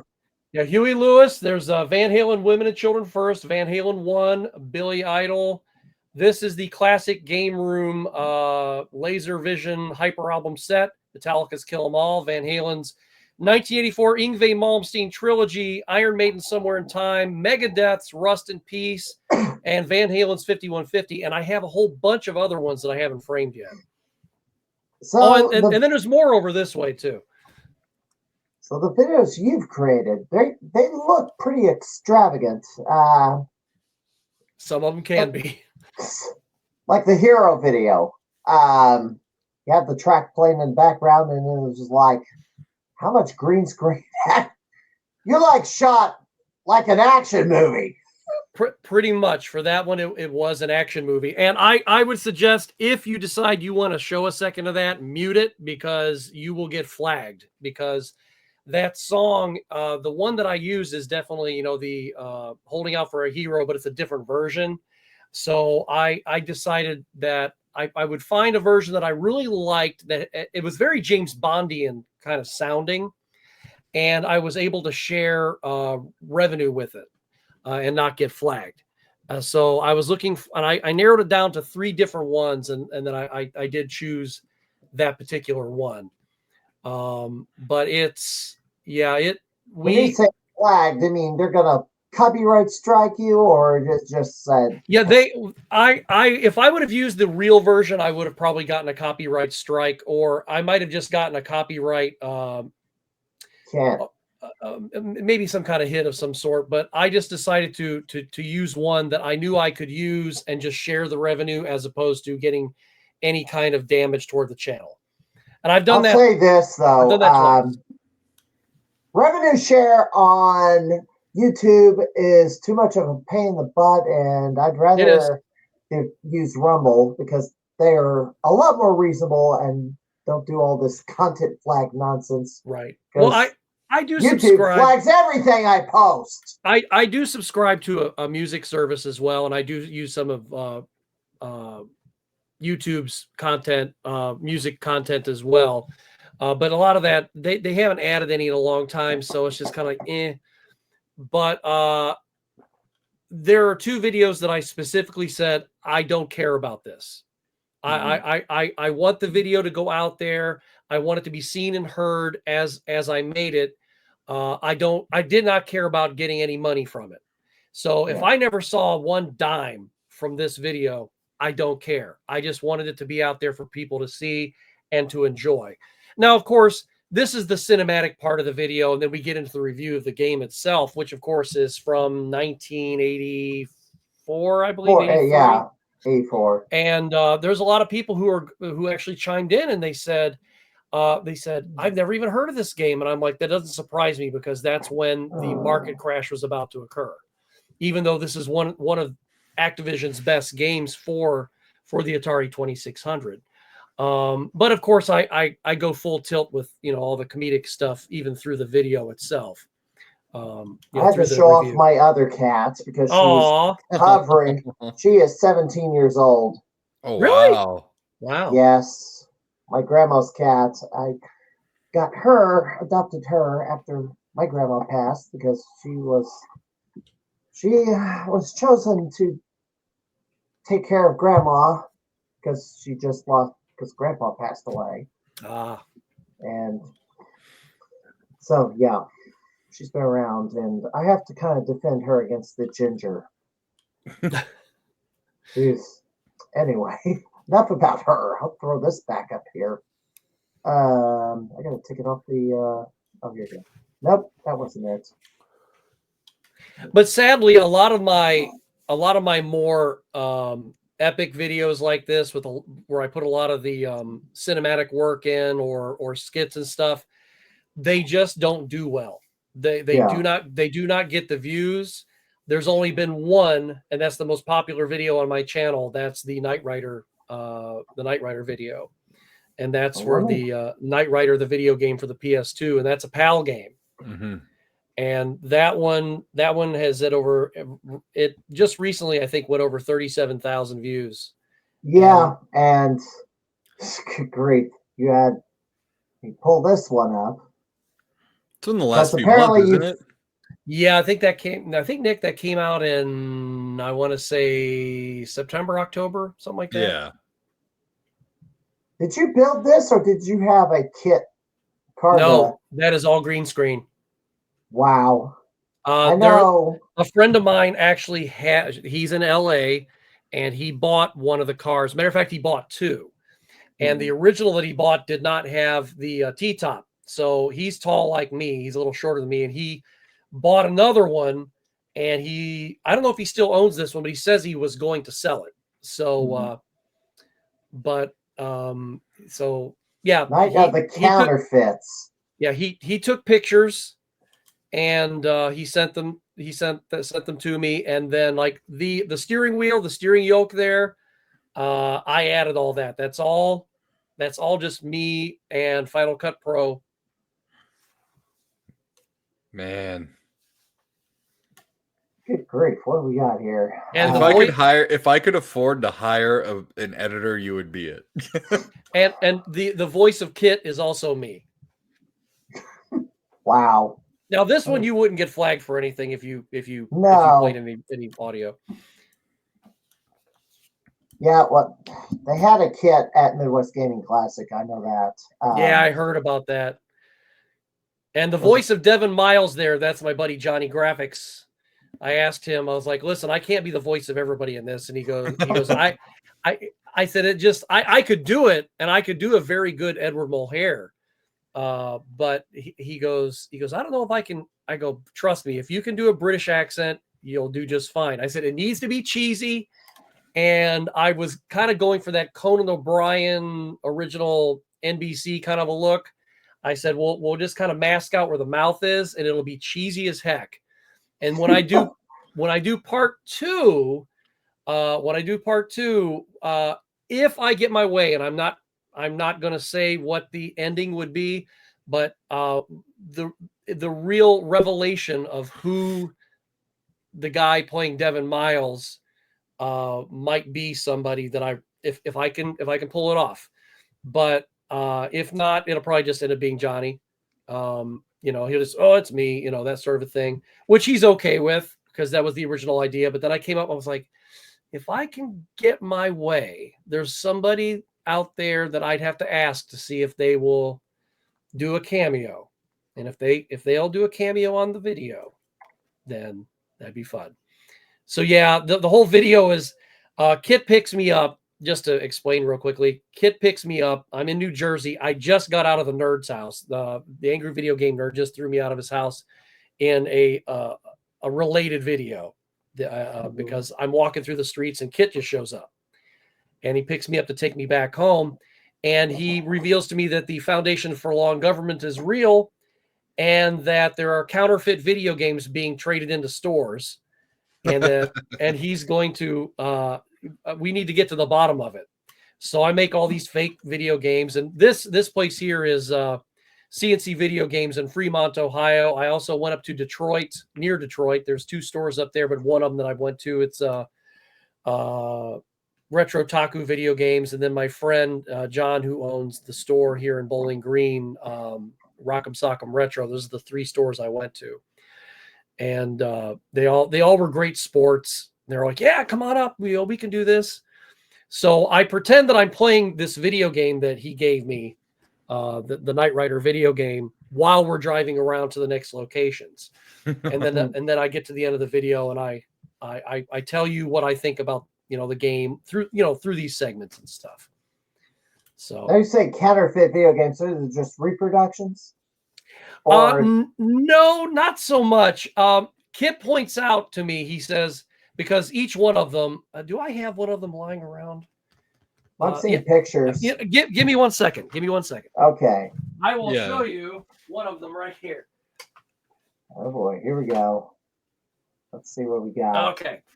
So this was the big one. I had 6 different ones in there, and I actually shared them on my Facebook channel as well. But the last one was this one, and that is Dr. Scott's Pudding Pop Bop, and you see, yeah, and Bill Cosby. I'm bound and gagged there, and I'm in a warehouse. So that is foreshadowing of something to come, by the way. So yeah, Bill Cosby beat the rap. Yeah, he did. But each game is something like that. It's a total phony. It doesn't exist in real life. Like one of them was Princess Peach Does Dallas, and it was an N64 game. And not the DS game. No, for the Nintendo 64 actually. Okay. I have that one around here someplace, so I don't know where it's at right now. And so Kit points out to me, he goes, well, aren't they homebrews because they're not real games and somebody made fakes of? And I go, oh, potato, you know? Yeah. You know, Well, if they plug the cartridge in, it's not even going to boot because there's nothing programmed on it. Right. And then, well, he gets to the one location and there's actual video of somebody who's trading the games in, and the guy looks like me, but he's got a goatee. And so it's like evil Spock from Star Trek, you know. And so I'm like, that's not me. I haven't had a goatee in a long time, that sort of a thing. So I get back out to the car because Kit's really dirty from traveling. I said, well, go get yourself a car wash. And he goes, okay. And instead of Kit showing back up, it's Car, his evil prototype. And Car kidnaps me at the end of the video.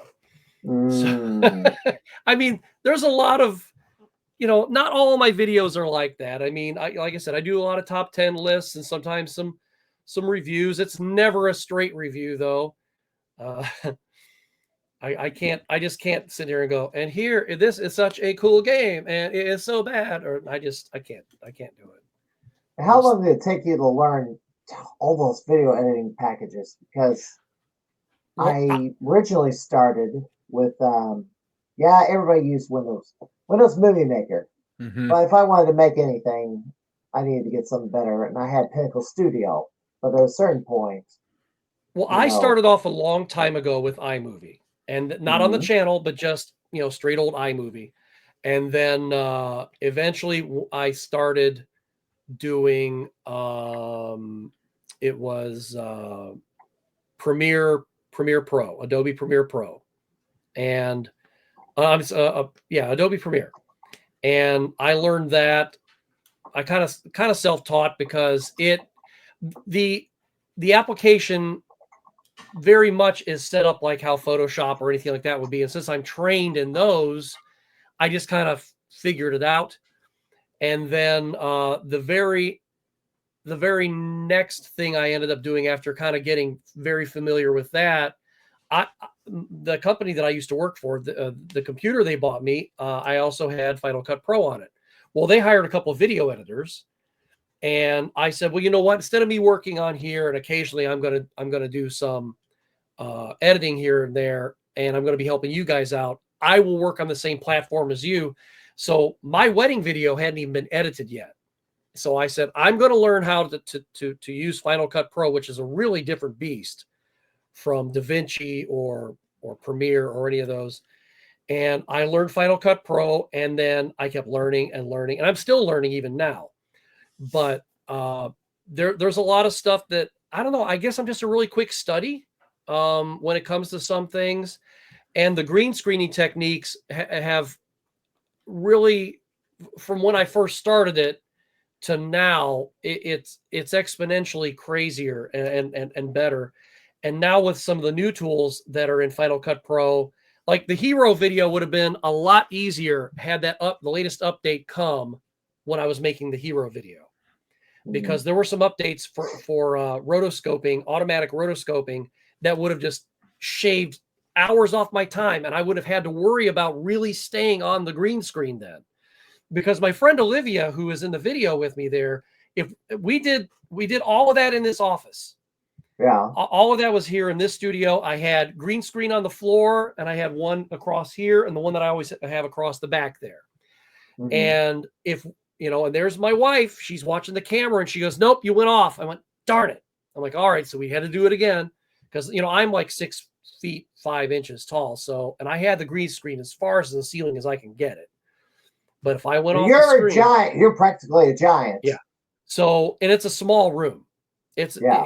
so, but if I would have had just this rotoscoping stuff, it would have been a lot better because I would have been able to do, I would have been able to do a lot more with it in a lot less time.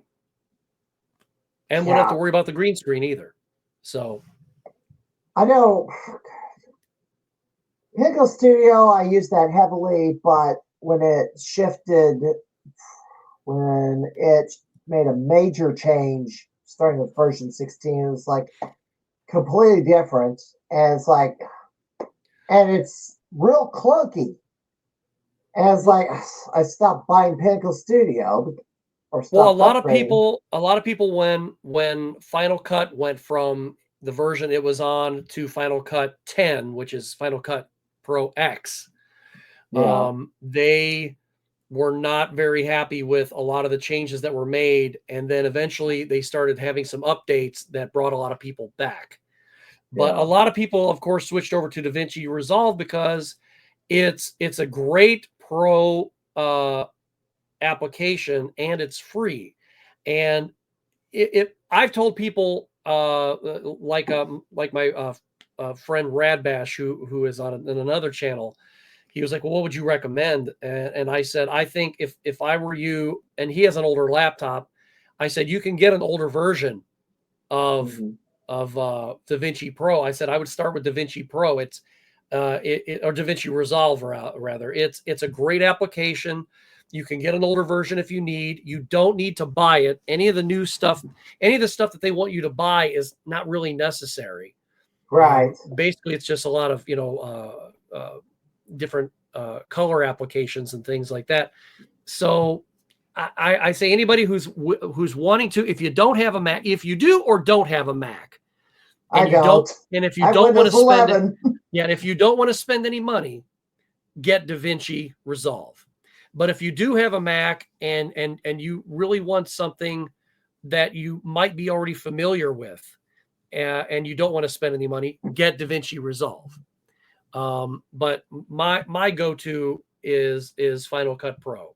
If I absolutely had to work in Premiere, I would. But I've spent a lot of money on a lot of plugins and stuff for editing, and I can't imagine having to buy all that stuff on a different application. I know I had to relearn how to do certain things, or how to do, I had to go to YouTube and look up, how do you do this? How do you do this? How do you do this? For just simple things. Yeah. I'm using DaVinci Pro to kind of just hack up the podcast, take off the countdown, and edit out any botches, I guess, in the stream, because there has been technical difficulties and crap. Now I'm just having to finally learn how, or be able to produce highlight videos with it. Wrestler entrance videos, for instance. Yeah. Because but that's the thing though, is I would be lying if I were to say that some of the videos, the more epic videos, they really don't get any views. They just don't. And it does make me a little sad because a lot of work goes into them, and I put them out there for people's enjoyment. And I'd be completely lying if I was saying, oh, well, that's cool. No, when you put a lot of time and effort and blood, sweat, and tears into something, it's like being on stage and only one person shows up. And you can go out in the crowd after you've done your show, and you can talk to that one person. And I'm very thankful for the 37,000 views that I did get on the Knight Rider videos. But the stuff that gets all the views is anything that I talk about, Xbox 360 or Xbox, Atari.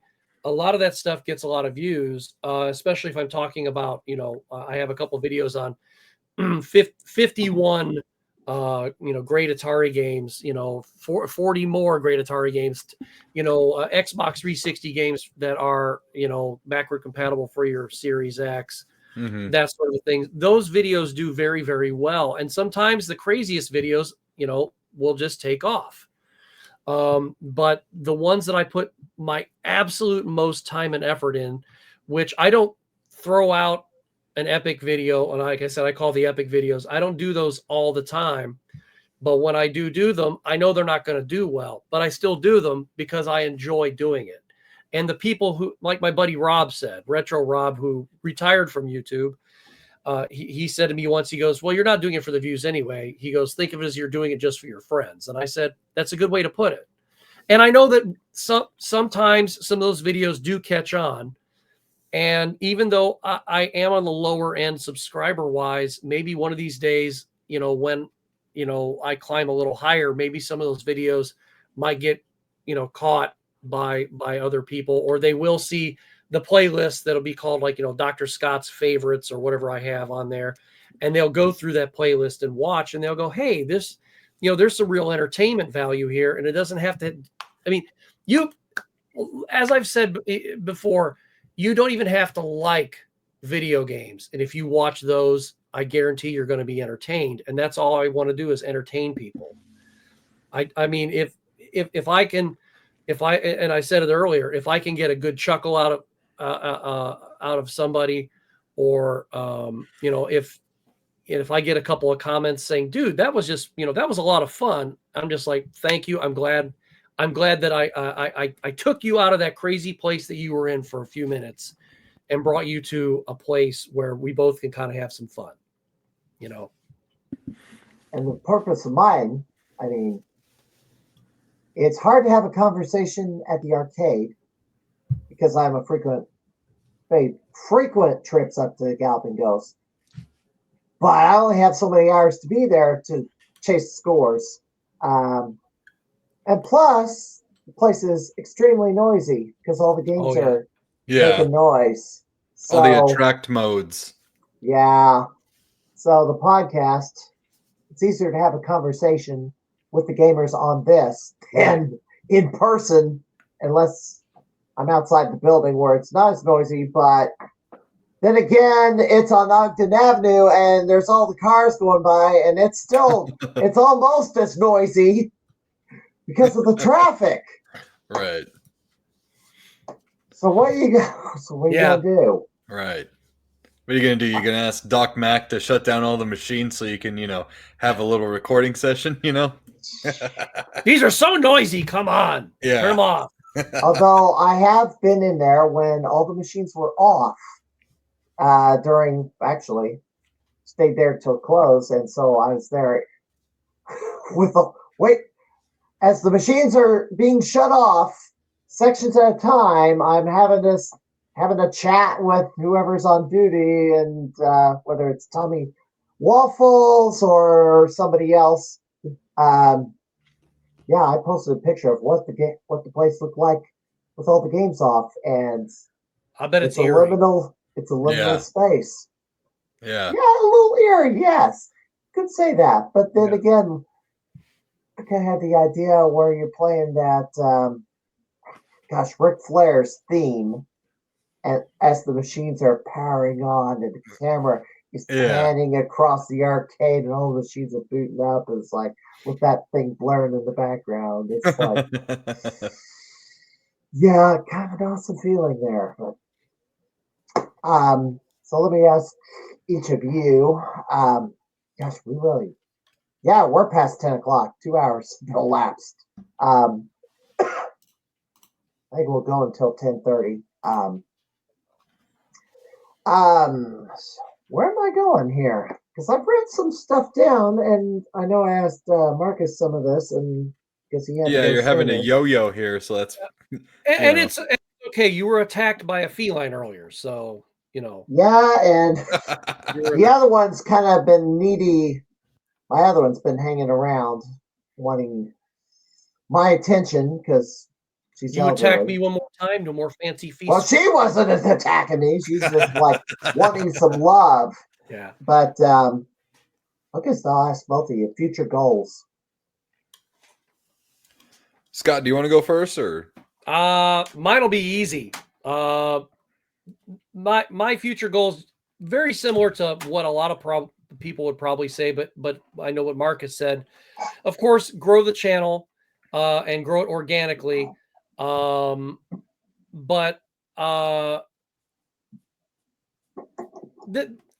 it was really weird the first time I've only been recognized once or twice. And it's weird because I have a very small channel, and just like Nick said, it's just like I'm like, who the hell am I? And the person who recognized me, and Nick, you know the guys from Retro Trade. Yeah. I'm at Torg Gaming Expo about, I want to say it was about 2 years ago. Mm-hmm. And I'm standing there talking to Brian Ditterfield, who is the owner of BD Retro Mods. Check out his controllers. He makes great stuff. And I'm sitting there talking to Brian, who is a friend of mine. And all of a sudden I hear from just like from maybe 25 feet away, I hear Dr. Scott. And I'm like, it was excited. And I'm like, I'm expecting to turn around and see who's this Dr. Scott, because, it's like, and I'm like, oh, he meant me. And it was Brian from Retro Trade. And I was just like, I'm like, and he comes up talking to me, shakes my hand. We're talking for a couple minutes. And Ron, who is like his best friend, we're sitting there talking for a little bit, and we've become friends ever since. And they're a couple great guys, and they have a cool podcast on, I can never remember, is it Saturday nights? I think they've had it on Friday before, but they have it on Saturday nights. And it was funny because Ron says to me, he's like kind of talking to me, and I was actually at that time talking with Mysticles, Matt, Mm-hmm.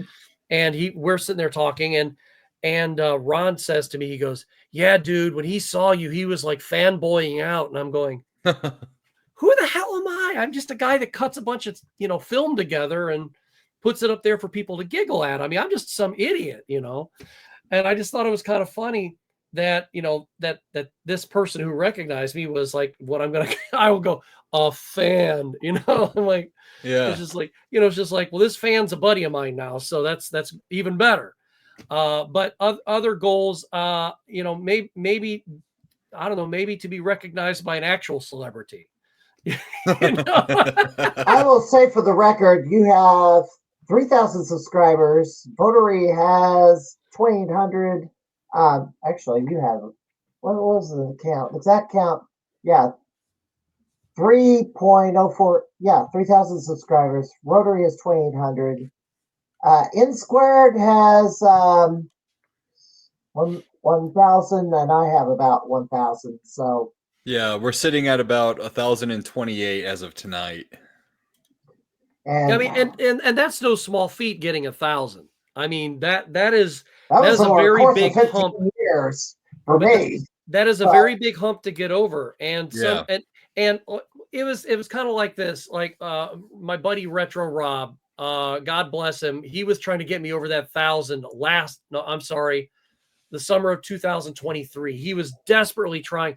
He was doing he even was trying to do a giveaway, and he and I later on discovered that is not a way you want to do it, because you have people coming just for your stuff. Yep. And they're not coming for you and your channel and for the and for the video. They're just coming, and he was giving away like a Switch Lite and a couple other things. If there you go. Yeah. Thank you. Please subscribe or follow. But it still didn't end up working. It helped, but it wasn't that natural organic growth that you really need to have, because people like what you are putting on your channel. And I don't know where I was going with that. My mind just went channel 13. But your goals. Oh, goals. But yeah, he was trying to get me across that 1,000 mark. And of course I wanted to get there too, But so then when he started his channel, he got like maybe 10, 15 videos in, and all of a sudden, and he'd only been around for 4 months. Yeah. And he will sit there and say, I'm the idiot on the couch, the dude on the couch, the blah blah blah. And he would just kind of downgrade himself and stuff. And Rob's a very generous, giving, sweet guy. He's a wonderful, wonderful person. And then he got this one video, some Xbox video, 360 video. Yeah. Yeah. And boom, he just passed me. And he's just like, I don't know what the F happened. He goes, but I just got lucky, dude. And I wasn't like jealous, but I was like baffled. I'm like, what the hell am I doing wrong? He goes, and it's like if he were here from Texas, I know he would have probably put his arms around me and goes, dude, it's okay. It's just luck of the draw. And he goes, and everybody will tell you, you get that one video or a couple of videos. I've got plenty of really good ones on my channel that just don't get the love. The algorithm just doesn't give it the love. And that's a lot of people out there. Yep. It's rigged. Yeah. Steven, it is. Yeah. It very much is, because there are videos that I've seen show up on my home feed over and over and over and over and over again. And I'm just like, it's the same video for like 3-4 months. And I'm sitting there going, I guarantee you that I'm sitting right. We premiered my hero video. I'm going to tell you a little story real quick. We premiered my hero video at Tor Gaming Expo in November. And I actually made invitations. I have a couple of them here. I don't mean this to sound like sour grapes. I really don't want it to come off like that. It's going to anyway, but I made these invitations, which had, that's good. And I gave them to all of the YouTubers who were there, and only 2 of them I'd never met. No, I'll tell well, I don't count Eric because he was an industry guest. But and Brandy and I, we go way back, just like she goes way back with Nick here. I'd never met Metal Jesus before. I'd met Reggie before. Game Dad. I mean, I know him. But I made these invitations. So, and I told Steven of the oh gosh, it just went right on my head. The Tech Buzz podcast. I said, hey, can I premiere it there, on your right before your show? And he goes, yeah, that'd be great. And he put them up on the screen, and it was premiered there, and only maybe 2 or 3 people were sitting there in the audience to watch, and that's fine. But the thing we're there. Well, it's hard for us to sit in on panels and stuff at these conventions. But the thing that was just ever so disturbing was this video was going to be coming out at the end of November anyway. Yeah. I decided to step it up and make it ready for the beginning of November. So I put a couple of videos in the back burner and put this one forward. And just like my buddy Johnny said, he goes, I know that you're taking advantage of a coincidence. And I was. So I said, Hero is Metal Jesus's favorite video game, or at least favorite Atari video game. It's at the beginning of every one of his videos. And I didn't get to hand the invitation to him personally, but I put it at his spot because he wasn't there. And I know he's off filming here and there and whatever. The video's been out since November 2nd. The video, to my knowledge, has never been watched by Metal Jesus because he has never, ever even commented on it. Now, if somebody made a video that was, involved for my favorite video game, and they specifically invited me to watch it, whether they were a big YouTuber or not, I know that I would definitely comment and say, hey, that was pretty good. So, or dude, that sucked. I hope you die, or whatever, whatever he thought about the video. So I know for a fact that he has never watched it. And as a matter of fact, I don't think any of the people that I gave those invitations to that weren't like, say, like my buddy Phil or somebody else, like Retro Trade, I know that they saw it. But but none of the people who were special guests, I'm pretty sure none of them watched it, and that's okay. But when you're gearing it to be shown to somebody who it is their favorite video game and they don't watch it, and he's actually featured me. Jason's actually featured me on his website once before, because he had this video that my daughter and I did a parody of, kind of. I did my own kind of, it wasn't a parody of the video itself, but a parody of the subject. And he thought it was hilarious. And he was like, you mind if I put that on my website? I go, no, that's cool.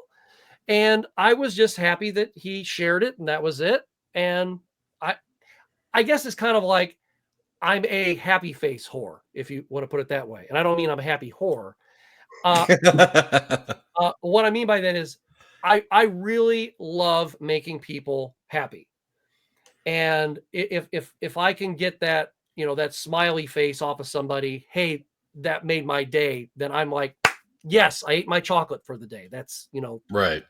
And so it was just kind of, and I'm telling you this story because I'm sitting next to Steven, and, Right.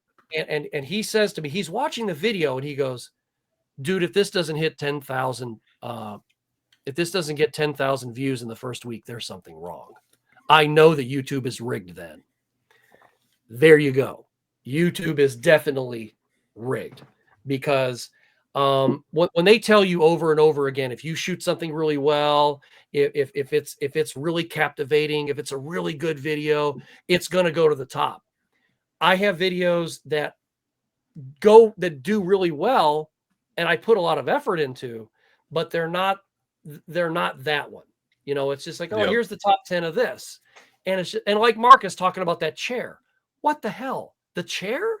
I've seen Marcus's videos. He's got better stuff than a review about a chair.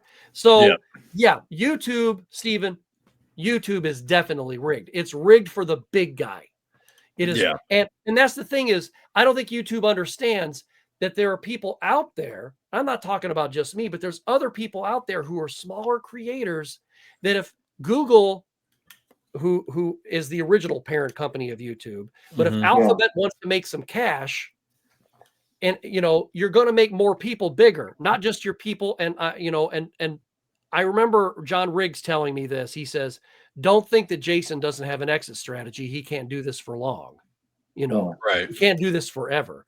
Jason definitely has an exit strategy. Okay.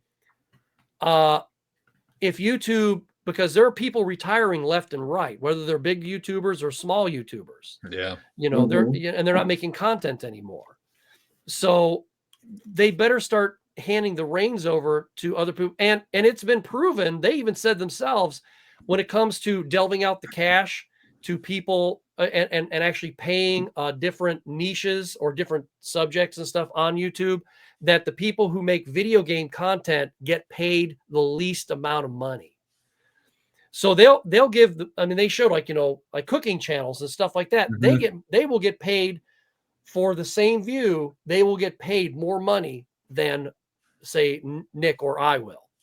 Which is funny because the video game industry is the highest earning entertainment industry globally. Yeah. So, we're the ones who are promoting those people's video games, and we're getting the most views out of all of these other niches out there. Well, not necessarily niches, but subject matters, if you will.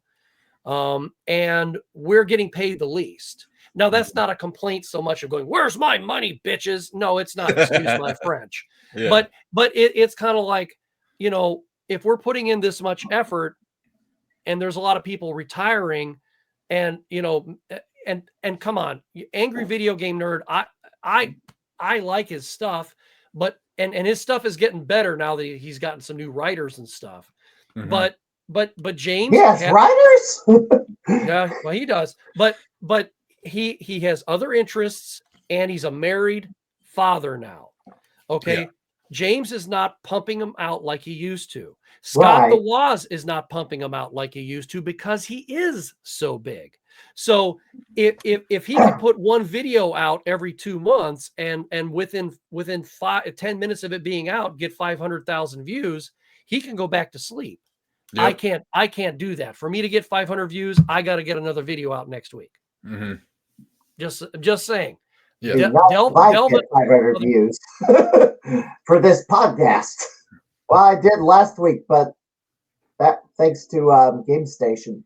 But all I'm saying is that there are people out there, whether it be Nick or Retro Trade or Video Game Votary. I mean, hell, even our friend Brandy Gamer Aimer, she definitely has a lot more subscribers than all of us put together. Mhm. But Right. she could be getting even more views than what she's got. And she puts out some pretty good stuff too. Now, is she whipping out the zingers like I am? No, but she has a completely different kind of channel. Right. And she puts time and thought and effort into it. And I know that a few more views would definitely, get Stephanie off of her back too. Because I love Stephanie. Don't get me wrong. I love Brandy, but when I talked to Stephanie and met her, my God, I mean, she's a lovely lady. And Stephanie, if you watch this podcast, I love you. I can't wait to see you again. Make sure Brandy has you with you every time because you're awesome. So Yeah. yeah. But yeah, I mean, these people, I think that they are doing everybody a disservice, even the people who are turning on YouTube, by not giving more views to the people who are actually making the really good videos, as opposed to, oh, well, James Rolfe cranked out another one. Let's promote the crap out of it. Well, yeah, he's going to get views no matter what. You can promote him. You can go ahead and promote him like you would normally, but, give some cake to some of these other people because, I think he's got enough of the cake. Well, I know several content creators, let's say, for example, The Quartering. Yeah.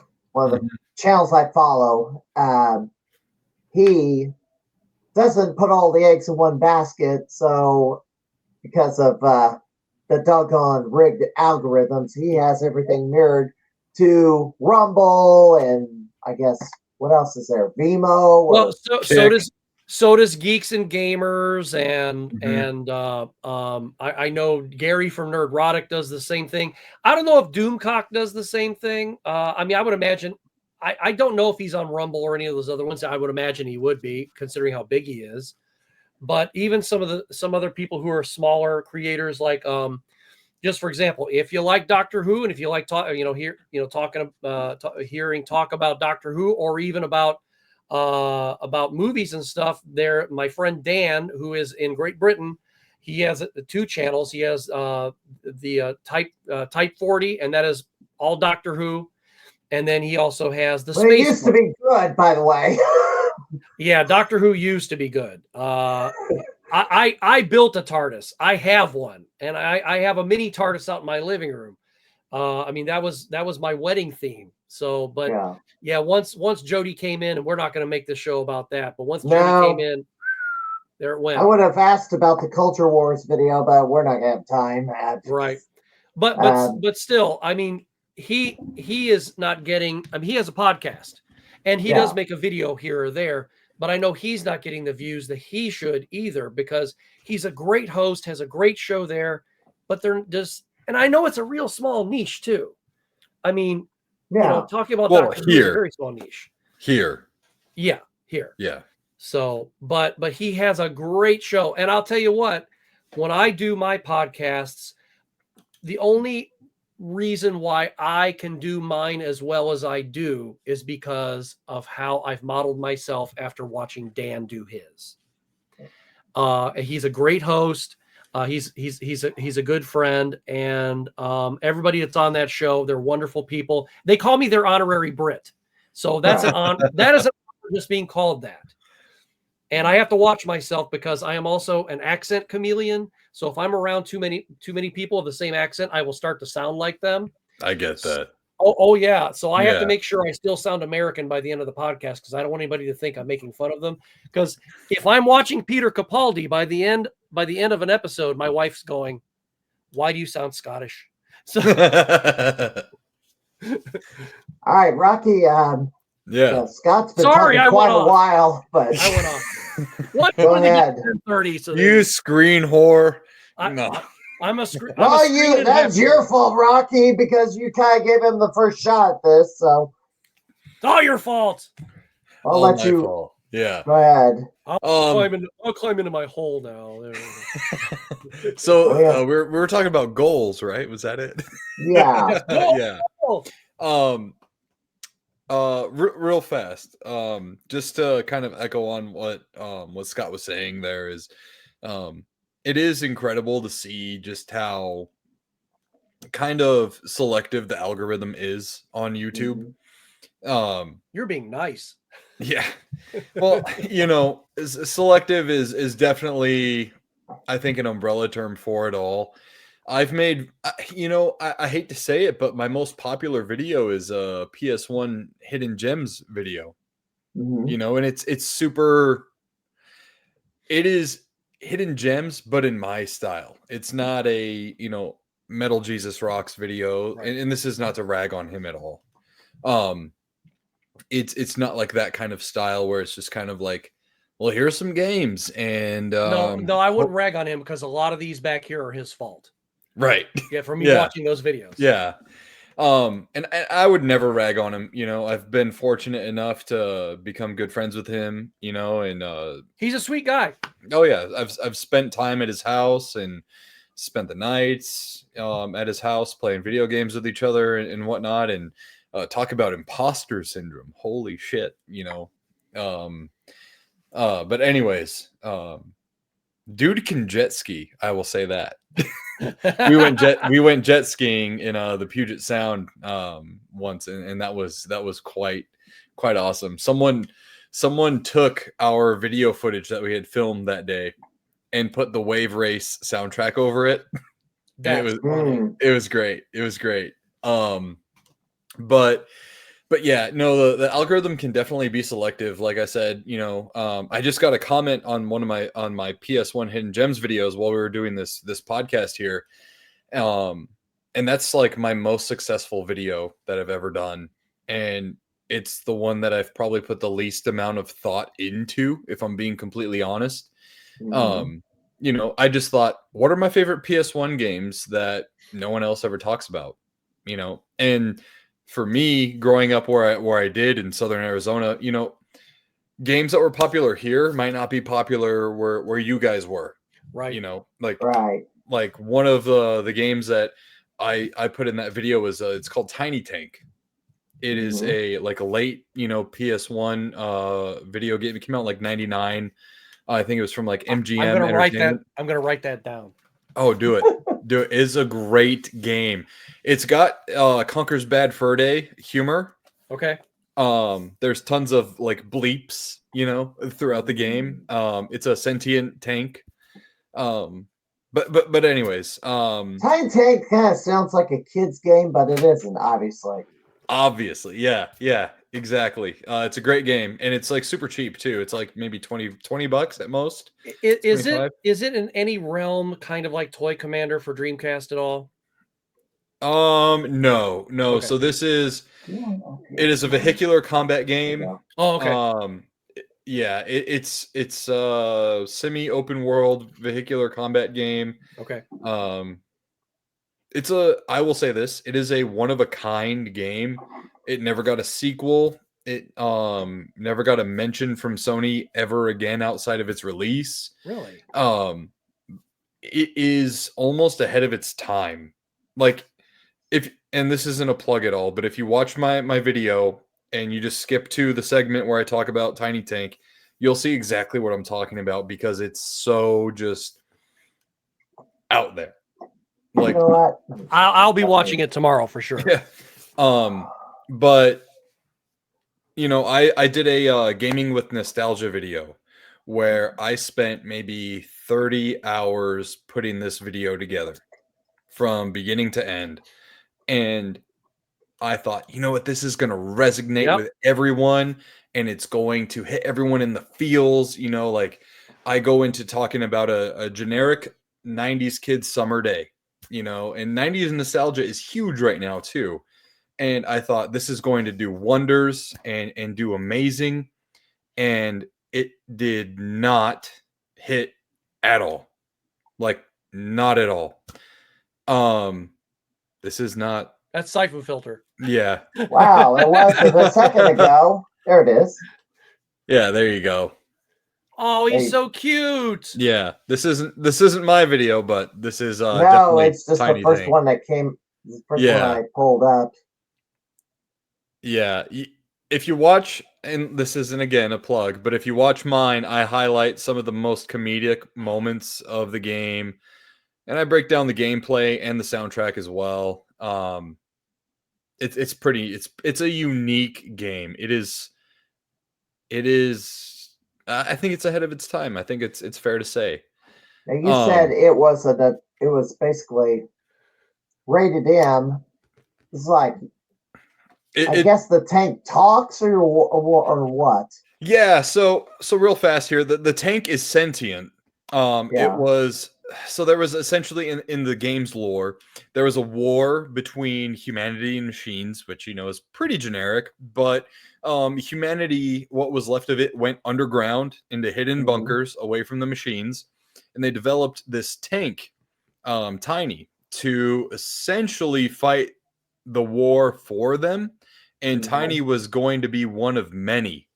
But Tiny broke protocols and everything like that. Still a force for good. But is like these cutscenes right here. They're supposed to be filmed like propaganda, Yeah. Yeah. and you'll hear the director behind the camera like say like, "No, Tiny, you need to say it like this. Sound more cheery." And then Tiny will go, "Cheery? Well, how about bleep bleep bleep?" And it's just it's all over the place, and he's so animated. You can see it with those lids over Yeah. his eyes, I gotta have Yeah, this game. he'll shoot the camera, he's great. It's such an amazing game. Amazing game.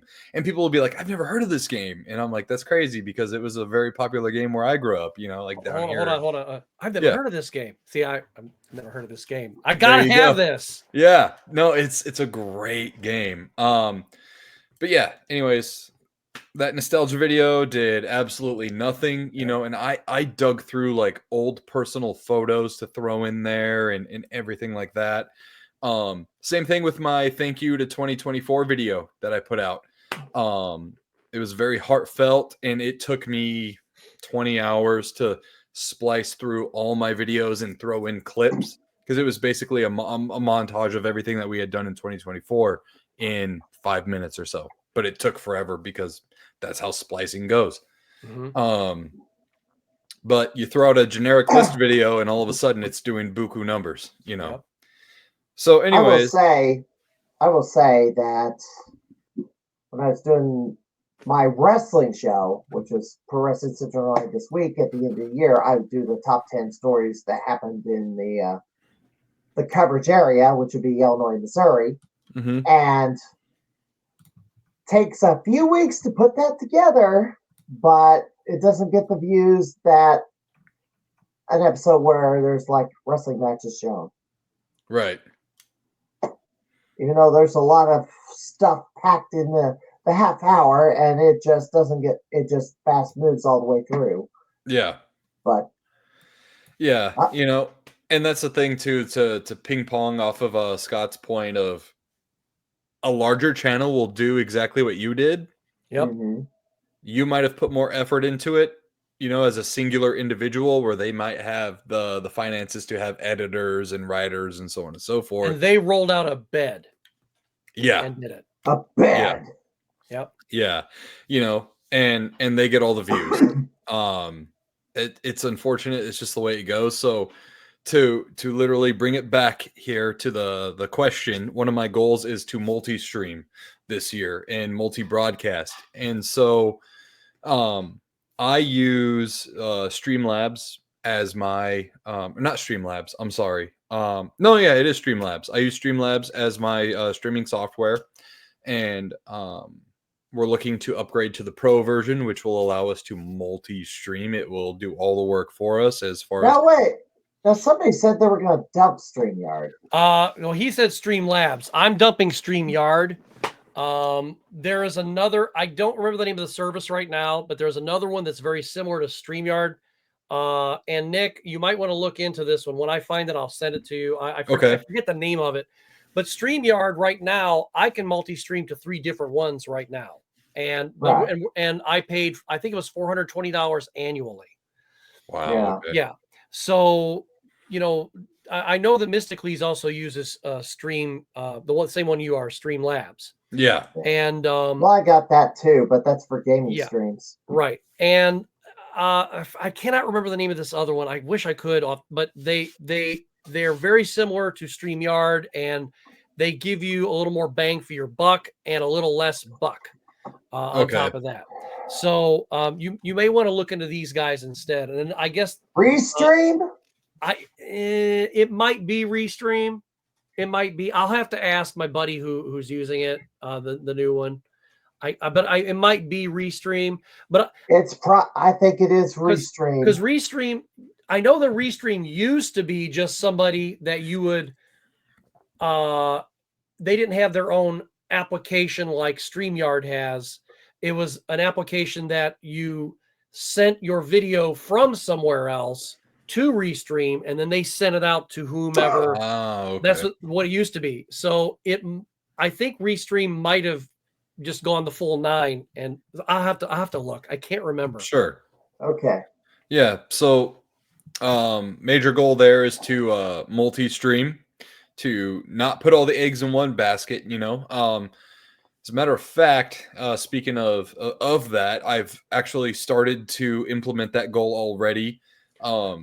As we all know, TikTok got banned for like 12 hours. 5 hours. Yeah, whatever it was. I had the app downloaded on my phone, but I've never used it before. I just had it there just in case. And once the ban took into effect, and then I sat there waiting, and I thought, there's no way this is going to last. Once it got reinstated, I then opened the app, created an account, and started uploading shorts from YouTube onto TikTok. And my shorts on TikTok are getting way more views than they ever had on YouTube, like double at least. And my shorts got the middle finger over there, so I just deleted it. So the Chinese are watching your videos. Yeah, exactly. So Chinese spies.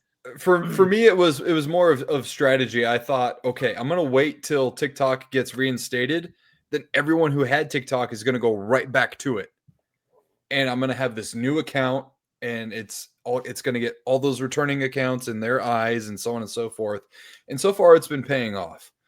But I do want to be able to multi-stream on Twitch as well as YouTube and Kick as well. I haven't looked into Rumble yet, but wherever I can spread, that's where I want to spread, and that's where I want to go. As well as we hit 1,000 subs before our goal of 12/31/2024. So this year I want to at least double that and hit 2,000, but well before the new year. So we'll see. That's all dependent on me. At the end of the day, it is all on me and what I'm able to create and put out there, because I can't rely on legacy, content and evergreen content to continue to grow me. Although it has been doing that for me in the interim of new content. The podcast, because I'm taking a short break right now, and that's what's been happening for me too. But like you said, you can't unless you're a really big creator, you can't rely on that for a long time. Yeah, I've noticed one video will be really, really good for me in the back end for a while. Yeah. And then it goes to another video and then another video. So I'm looking at my patterns there, and I go, okay, well, I've probably got maybe 2 more videos that might do that same kind of thing for me before it's time to really like push some new content out there. I did write for Hagen's Alley Books last year, so my writing will be out, I believe, sometime in the second half of this year. It's a Sega Genesis collector's guide. So one of my goals was to have some of my writings published, but that already will happen. So that's already there. Nice. another goal of mine is to get invited to at least 3 conventions this year, 2 of which I already have in the books. Another one I'm invited to, but it is to work, so it doesn't quite count. No. I'll be one of the heads of security at Too Many Games this year in Philadelphia.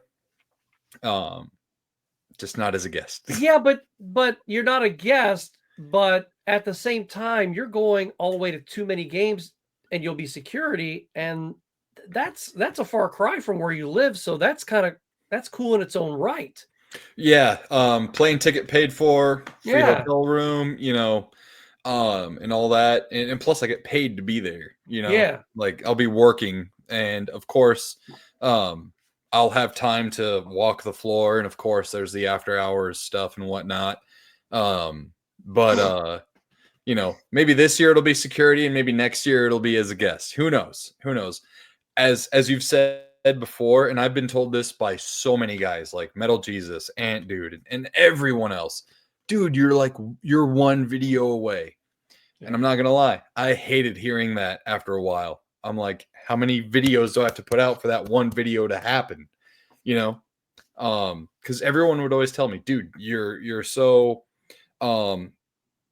personable, you're easy to talk to, you're easy to relate to, da da da da da. You've got it all. And then plus, not to be like shallow or anything, but like I've had guy content creators, I've had female content creators like both tell me, you look different than all of us.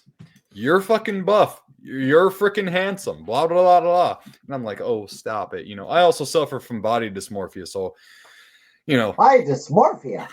Yeah. So it you know what that is? You ever see the movie The Thing? So like that's when the head comes off and it goes crawling across. No. So body dysmorphia is where you have a fictitious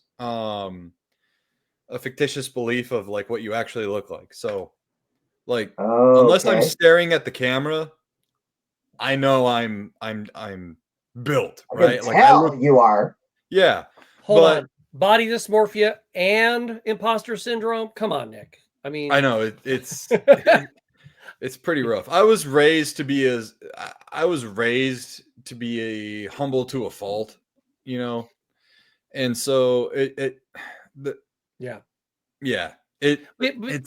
here's the thing, though, Stephen. If you watch enough of his videos, especially his podcast, Nick is definitely Nick, or Rocky. You know, but yeah. he is this is the genuine article. When you watch me, I'm definitely putting on a little bit of somebody who really isn't me. Kind of like when Mark Bustler says, he goes, because a buddy of his said he when the camera turns on, he turns it on. I turn it on too. So you're not really getting just really me, but with you are seeing exactly who you get when you watch him. And that's what makes watching him worth it, because when you meet him in person, when you get him on, this is who you're getting, and you're not getting. I mean, I'm not saying I'm a completely different guy, but you're not getting the exact me, because I'm usually very quiet and kind of reserved. I'm like a pro wrestling persona. Yeah. I'm not Harrison Ford, but Harrison Ford is a very shy kind of a person, and that's me too. I have to turn it on. What you see is what you get with this guy right here. Right. Yeah. I'm just a little more reserved with the curse words tonight. You know, it's my first time on the show, and you know. There has been a few curse words blurted out, but yeah, I don't know. I'm not intellectually lazy unless I'm really agitated. So right. So to be invited to at least 3 conventions, which 2 I have in the books already. I'm always like leery about like when to say I'm going to what convention until the convention themselves makes the announcement, because I don't want to step on toes. Well, not only that, but sometimes the conventions do fold tent beforehand. We've seen that happen before. Yeah. Fold tent, as in cancel. Yeah, as in cancel. Yeah. Well, during COVID, yeah. Well, no, because I can't remember who it was. There was. It's not a huge convention, but there's somebody in, I don't know if it's CincyCon or it was a small one, and there was another one that was a bigger one is down south somewhere that they're not having theirs this year either. Was it Southern Fried Expo or something like that? I think that was it. Yeah. Yeah. Yeah. So they're not doing. And they one said, this we'll year. see you next year. We just don't have the funds to do it or something this Yeah. year. Yeah, I believe it was Southern Fried. Yeah. Yeah. I was So that's always a 2025. unless they're going to announce you and it's like getting up to time, that's a smart move. Yeah. And then I guess another one would be just to like, and it seems insurmountable, but double or triple what we've raised for our charity in Christmas time. Okay. You know, that means a lot to me. And you can see on a couple of our streams that we did towards the tail end there, you just see me get so raw and full of emotion. I think it was on our Christmas special podcast, which was the last night we were raising funds for that fundraiser. I cried like 2 times on that podcast. It was our Christmas special, and we had, I think I had 6 guests on, maybe. And it was just like whatever we could fit within like a reasonable time constraint. And they would come on and you know, like, you know, we would just real fast, like lightning, like it was a speed dating almost. Just your generic 1980s Christmas holiday special late night talk show or whatever. And I got like super emotional and cried a couple of times just because of how in awe I was of our community and our guests communities that they brought in to donate as well. You know, inflation is real, and bless you.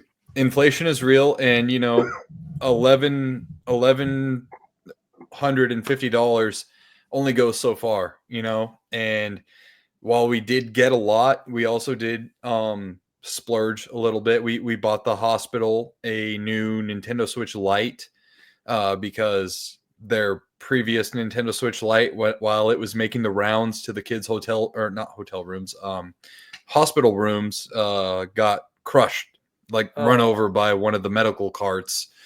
So we bought them the Hyrule Edition one, and it came with, you know, I believe it was a year's worth of the online membership. You know, we bought them games and whatnot. If we Josh and I had totaled up, you know, the amount of money that we spent on the video game stuff, which stays at the hospital, because that was one thing I asked. I had, when I called the head of like charitable donations and this and that, I had asked a very important question because our viewers needed to know.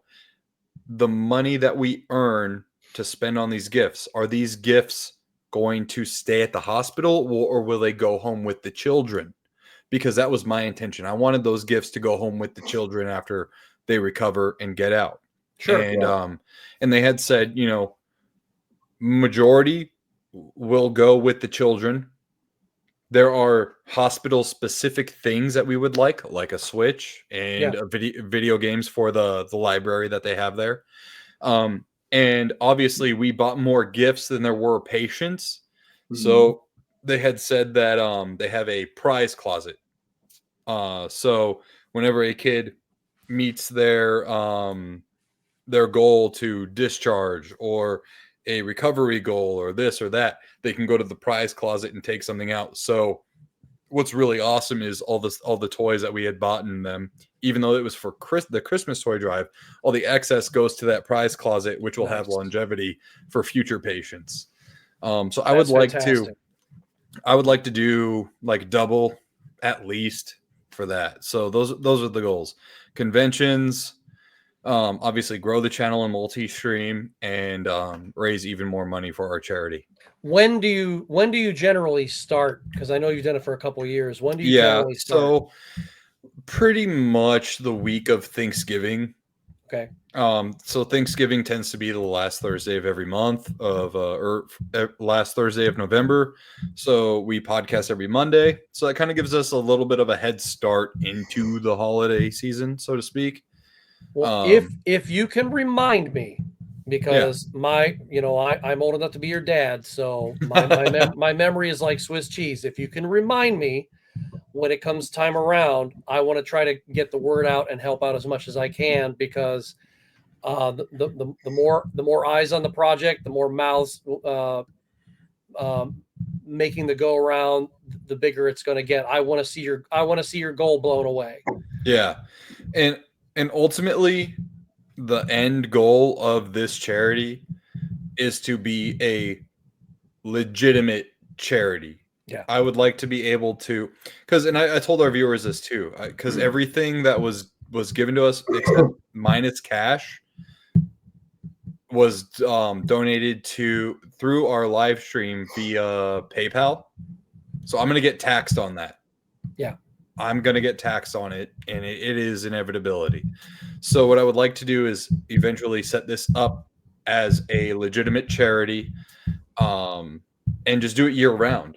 This year, someone who had donated was like, so what did you end up at? And so on and so forth. And I told them everything. And I said, but what I would really like to do is not only just do Christmas, but I would like to do like a fill the backpack kind of charity during the summer to help kids get what they might not have, but they need for the school year, whether it be, rule, like, and let's be real too, like everything is super cheap when it comes to back to school. Yeah. But there are still some families who can't afford that because they might have multiple children. They might have parents who just can't even find work at the moment, et cetera, et cetera. So I would like to do something that makes an immediate impact, in my community. Eventually just go boom, outward, nationwide. It just means a lot to me. It means a lot to me. I feel like in my lifetime, I've missed out on a lot of different ways to serve my community. I tried to be a police officer in my early 20s, but I was another crime fighter trying to steal my gimmick. Yeah, no, I'm actually I'm actually a son of a police officer, and I tried to be a police officer, but at the time my credit score is what disqualified me. They hold that against you here in Arizona, at least, or at least they did. I don't know if they do anymore. I tried to join the military, but they told me my tattoos at the time were against code. I have this tattoo here. It says "Forgiven." It's I wear my. Well, they didn't forgive you, apparently. Yeah, I wear my faith on my sleeve, literally. And they said your tattoo cannot be any bigger than the length of your hand, and it cannot show beyond the cuff. And I lost on both of those. So yeah, now they're regretting doing that because they're having trouble finding recruits. Isn't it funny what their requirements are to fire an M16? Mm-hmm. Yeah, that's so weird. So I feel like now, at the very least, if I have a platform, even if it is as small as it is now, I want to be able to use it to do something good towards my community.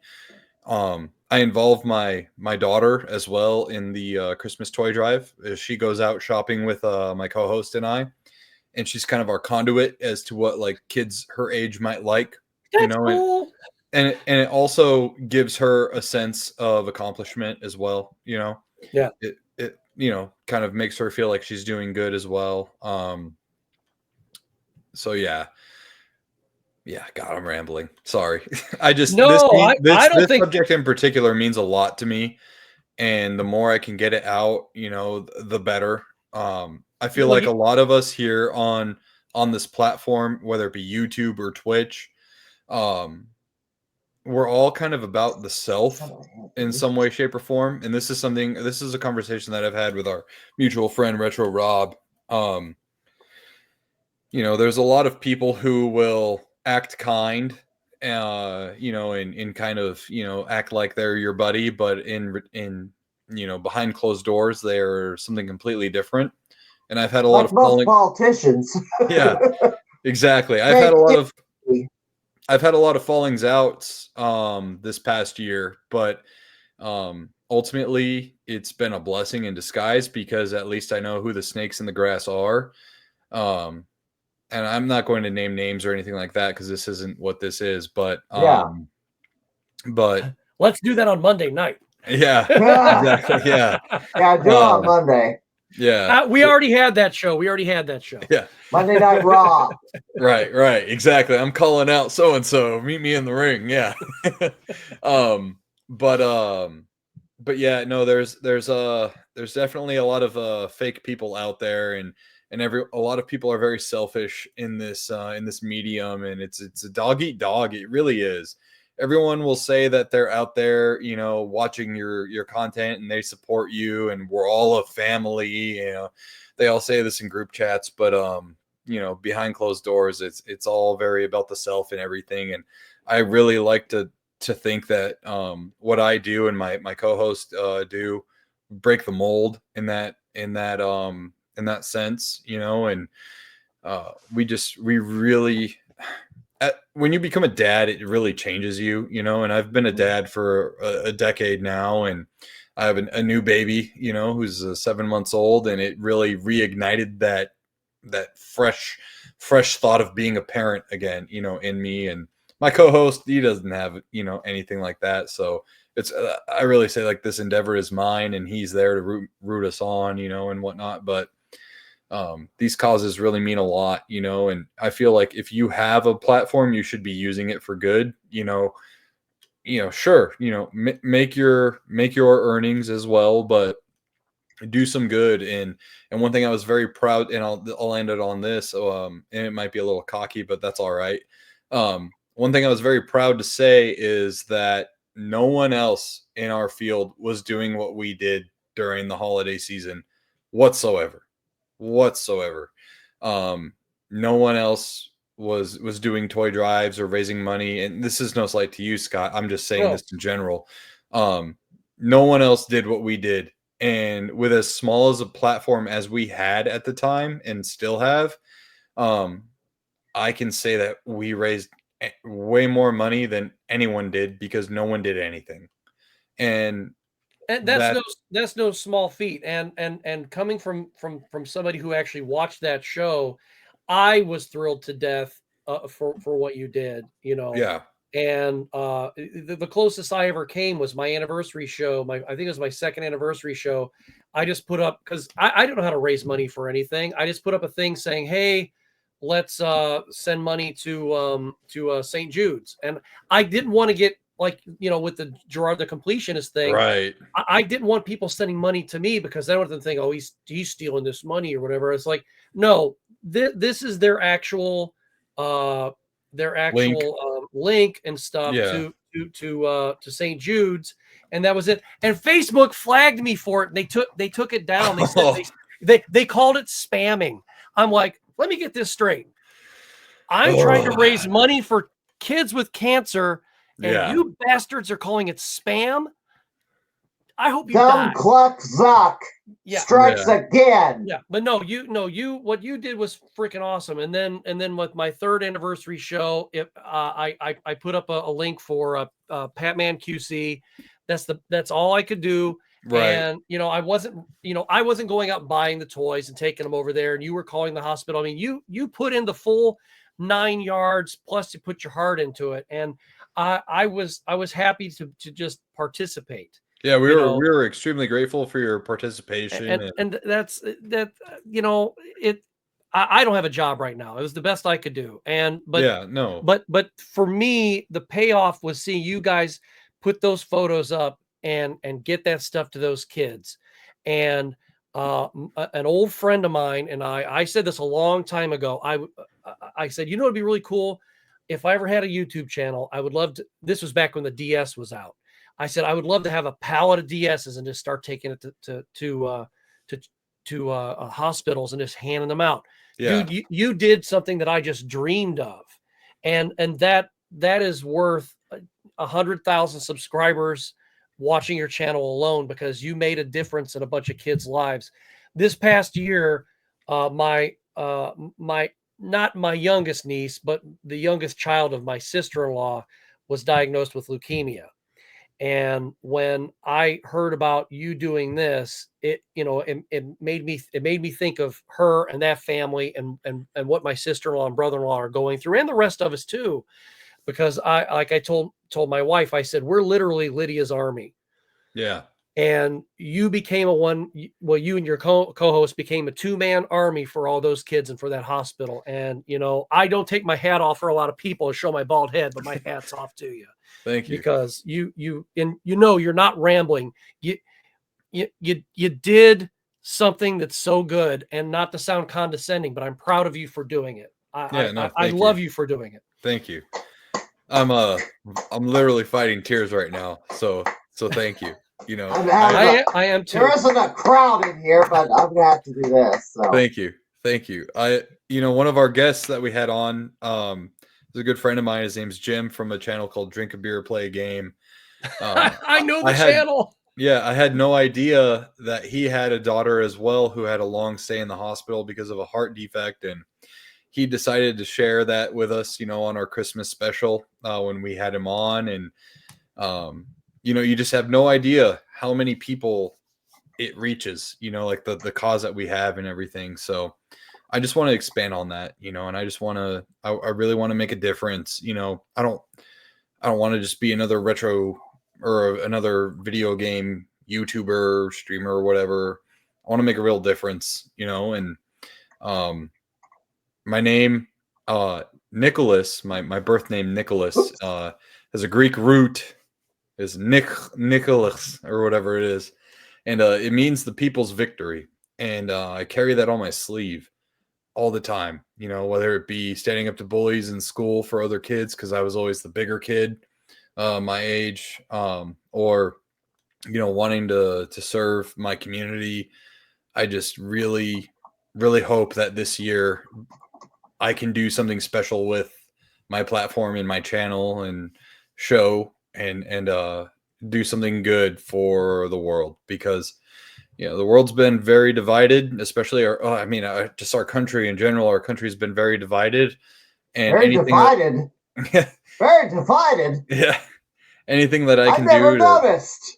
Anything that I can do to bring some unity, would just be good. Would just be good. Fight with my own daggum family. Yeah. Yeah, I got a sharply divided family too. I'm the conservative. Everybody on my mom's side is the liberals. Yeah, I'm the mad conservative. I don't know. One thing that I will say that was great about what we did, and this is the last thing I'll say about it, was that we had people from both sides of the spectrum donate and participate, and it brought back like humanity at a very, very tough time to do that. And I recognize that now, because it only took this retrospect now to realize that was right after the election had taken place. Mm-hmm. And we were able to unify both sides of the parties to come together for humanity's sake, and I hope that we can do that again. I feel like this year is going to be a polarizing year. And I think that no matter what, like I myself am conservative in my own values, but as am I. I hope that no matter what, we can see past the political parties and just come together as human beings for a common interest in life, liberty, and the pursuit of happiness, and help out those who need it. I'll end it on that, because I'm gonna make myself cry with the speech I'm giving right now. Well, yeah. Well, when we get done here in just a minute, let's stay on for just a minute, because just for a minute, because I want to share something with you real quick. Yeah. And because I came up with an idea, and I don't want to share it on here. Awesome. I thought you were going to share something. Start it. I will share it when we get off the air. Okay. I'm not putting it out there. All right. Well, I want to thank you both for coming in tonight. And by the way, I was called out, so I got to share this. We're going to watch this together, because I haven't watched this yet, but I kind of have an idea of what this is all about. Obviously, I am a competitive gamer in the arcade scene at Galloping Ghost. Well, now this has just been dropped, and now we're going to see what the heck's going on here. It's pixelated. Okay. I gotta pull the microphones out. Oh, you're kidding me. Is this gonna play or not? Norbert, first and There we goal. go. Trying to measure it out. Touchdown, receipt. I understood why Jim did what he did. 19 seconds left. Gotta get the two. You can hear this, right? He ran into a situation that he could not recover from. In other words, that boy up.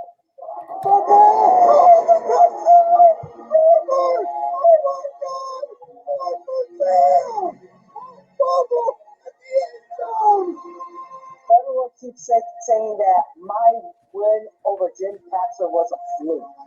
And I'm coming back to say that was no fluke. That was something he screwed up on, and I took advantage of it, plain and simple. Last year, I became your NFL Blitz 99 Super Bowl champion. I'm going to march in, and I'm going to kick ass. Plain and simple. I will take down anyone and everyone that gets in my path. That's just ESP in the loser finals. I hope I play him again, too. He gave me a hell of a match. I want more. Damian Cordova. I did not get a chance to play you at the tournament, even though we had a seeded match that wasn't recorded. We don't somehow end up playing against each other in the bracket. I still want to play you because everyone knows you're a phenomenal player. They want to see a Vale versus Cordova match. Yeah, and I'm being called out. Yeah, my belt. Are you going for the tournament, or are you just going to stay home again for the 5th time? He fears this. He fears me. But he's not coming out. He hasn't shown up in the last 4 bloody World tournaments because he's afraid I'm going to whip his ass. See, I don't know when's the next time you are even going to come back, or if you're even saying I'm coming back at all. Are you really seeing calling it quits? Because right now you got other people that think that you are scared of me. And I'm starting to think they're right. Unfortunately. Come on down and face me. Jim, I hope you come. I expect you to come, actually. Come in with your cheese hats. I'm ready to cheese later. And I'm pretty sure everyone else that wears Bears jerseys, I'm pretty sure they're probably thinking the same thing. I will tell him that while he was talking, Patton Oswalt called and he wants his DNA back. So let you know. Yeah, I can't go to this because there's a conflicting event. There's a memorial, a women's tournament that is going to happen in Springfield, Illinois. It's in memory of Robin Casper, who passed away due to cancer. She was one of the owners of the promotion hosting it, which would be Pitbull Wrestling Association. So it's the Robin Casper Women's Memorial Tournament, which is on February the 8th. And that's in conflict. But I was close to Robin Casper, so I have to be in Springfield for that. I cannot go to Bloody Wars and play in the NFL Blitz tournament. Now, am I afraid of Norbert Vale? No. So I propose a best of 7 challenge, which would be a blind draw of any of the 1,025 games on the floor of the Galloping Ghost Arcade, with 1 reroll if you don't like the game that's drawn. Each side gets 1. Best man wins. So I wish I could go up there, but I can't this time around. And 2026 is another year. Well, there are more Bloody Wars tournaments to come, and well, there you go. I mean, sheesh. But doggone, 1-day trips up there and back are brutal. Well, you know what? I think you laid out a pretty good challenge. So, I mean, they obviously Galloping Ghosts, Giant Arcade, they got a lot to select from. You know, we'll be rooting for you. Have you been there? I haven't, not yet. Not. Okay. I'm friends with Doc Mac, but I haven't been there yet. If you go, you need 2 full days to get the full experience. Oh, I wouldn't doubt it with over 1,000 arcade machines, you know. Yeah.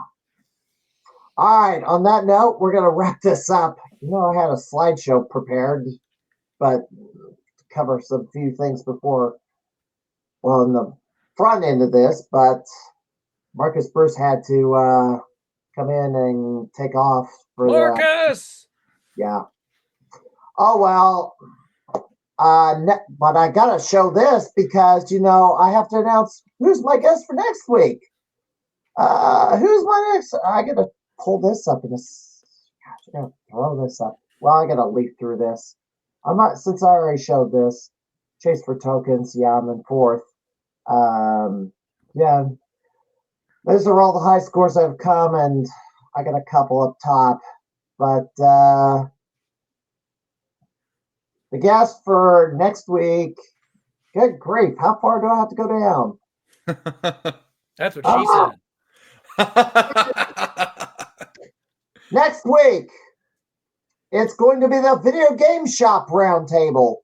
So I have somebody from, and I have the names here, Caleb Coy, who will be representing Midwest Retro. Josh McKeldon will be representing J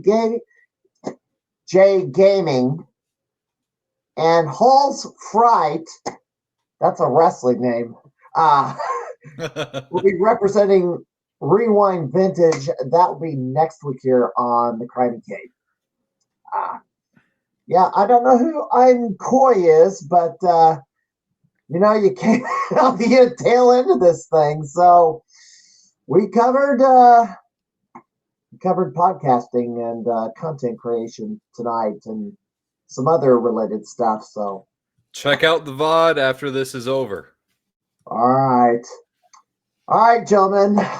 Thank you for coming in tonight. And Thanks for having us on, Stephen. Thank you. And I hope to see you around the arcade soon, maybe in the future. Oh yeah, I owe Carlos Pacina a visit. So. All right. Have a good night, gentlemen. Have a good night. All right, I'm back. I expect to go back on the air at this hour, but something got my attention, and I'm gonna have to say something now. So let's present what just got posted a little while ago. I knew something was posted out there, but I didn't see what it was. But now I'm gonna have to live react to this. So here we go.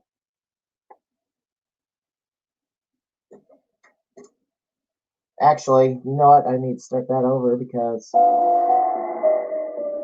not going to disclose names. I'm not going to disclose all of that information because, I'm 31. I'm older than Josh.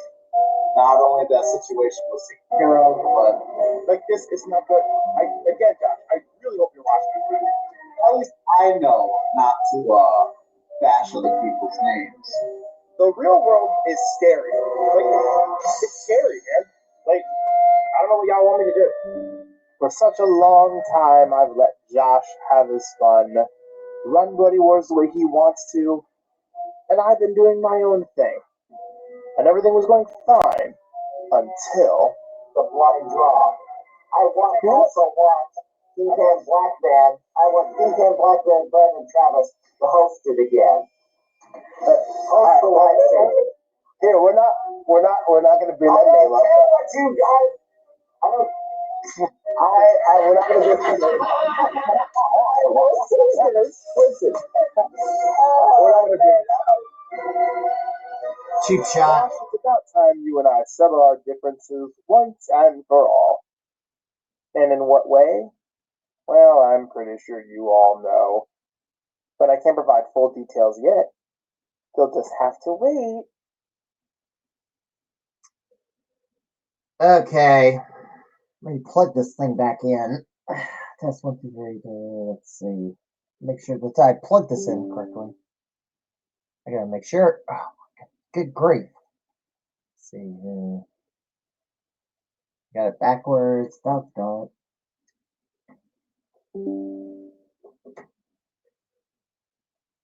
Sure, I got.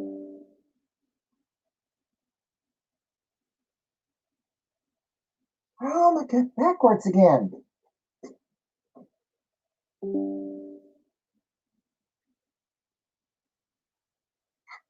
Oh, heck with it. Can't get his. Alright. Anyway. Yeah, unplugged headphones, plug them back in, and it's like, oh, that's why I couldn't hear it. Because I had the thing volume turned down. Oh! Anyway. I wondered what the heck was going on. Because I was seeing messages again as like concerned me. January 22nd, 2025, I'll be remembering that. Just so you know, from now on, I'll be responding soon. It's like, what is this about?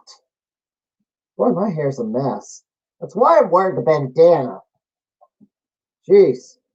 I need a haircut. That's another thing I gotta do. So I'm just gonna put this back on because I don't like the sight of my hair on camera right now.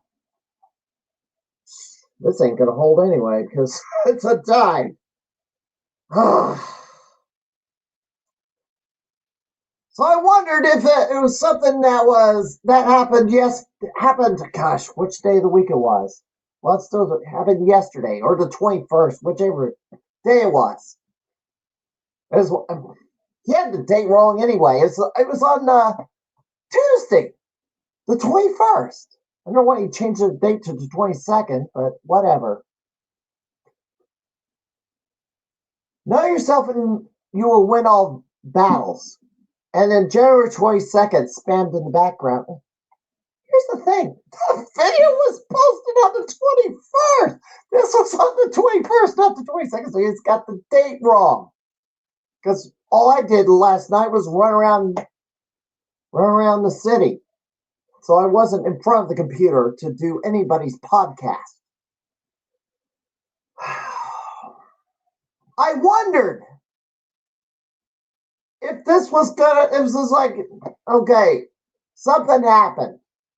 And here we go again.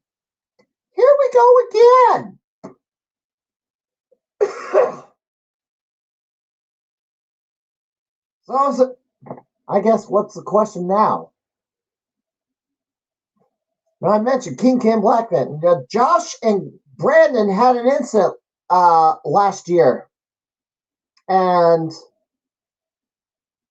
I ended up having to step in and try to kind of repair, I guess, cool the tensions or repair the damage or kind of get some sort of reconciliation between parties because, you know, what happened kind of was struck a nerve with me because I have my own situation.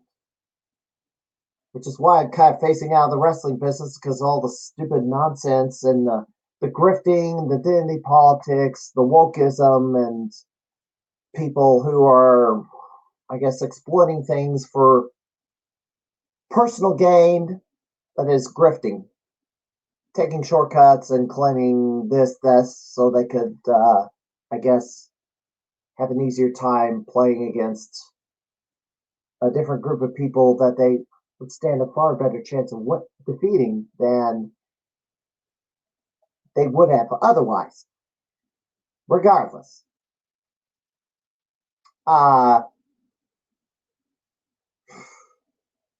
Apparently there's going to be another battle. Once again, I'm involved in it. So what is it? What does Brandon Travis have in mind? Now I had him in mind to be hosting my best of 7 challenges for all the gamers of the year. Whichever ones wants to step up and face me. And we finally got somebody join me on the stream. I wonder who this is. Because I'm curious who tuned in. Who tuned in for this very late stream? Because I guess it's the doggone Nightbot. All right, whatever. Ah, yeah, this is bizarre. I didn't think anybody was going to join me, but you know. Oh, good grief! What is going on? Now I can't pop this out again. Ah, I don't think anybody's going to pop in. I mean, I have a hard time believing anybody's going to pop into this at this hour. And this cat's whining and crying because I'm back in front of this computer talking. Hopefully others will see this a bit later. Hopefully Brandon Travis sees this a bit later. Hopefully JP Pitts sees it a bit later. If this turns out to be a best of 7 challenge between Brandon and JP Pitts, you know, maybe I need to be the doggone host of this. I mean, whatever. What am I going to do? I mean, gosh darn these doggone cats. I need to... Oh, anyway. Yeah, these troublemakers. Now, I could have waited and did this tomorrow, but, you know, this is kind of urgent. Whatever's going on, Travis, Pitts, yeah, there's still some issues between these two. I'd be happy to play host. You know what? Get his attention. I'll be happy to play host to a best of 7 challenge. Be the host, calling the play-by-play as needs to battle it out. Cody, you are such a pain.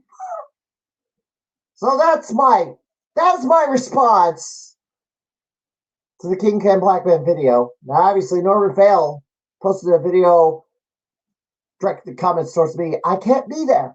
I cannot be at the NFL Blitz tournament because I've got to be at the Rocky Castro Women's Memorial Tournament. I have to be.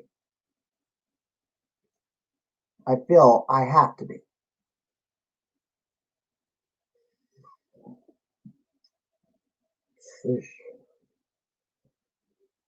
Whatever. Well, anyway.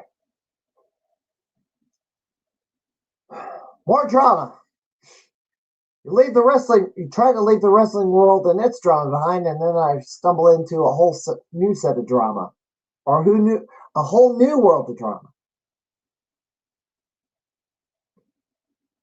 It is what it is. Because everybody's got a chip on their shoulder or out up. One got poker in their rear, their tailpipe. And jeez, I didn't even bring this up during the daggum earlier podcast. Well, I couldn't have. I saw people in my office arguing. They're arguing so they're having a knockout drag out. I could hear them all over the building. Yeah, I get to go to work tomorrow and have a little more excitement, I guess. Which is supposed to be kind of calm and quiet so I can talk with users across the state of Illinois to fix their machines. But anyway, I have my guest for next week's podcast.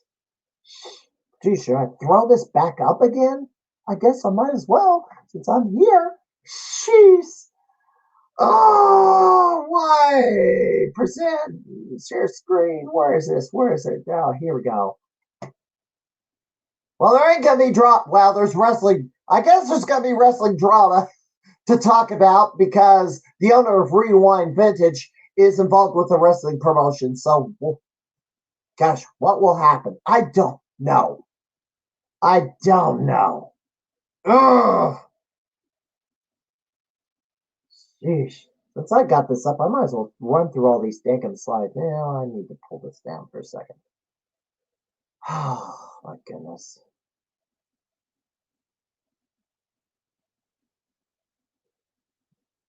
Anyway, let me throw this back up here.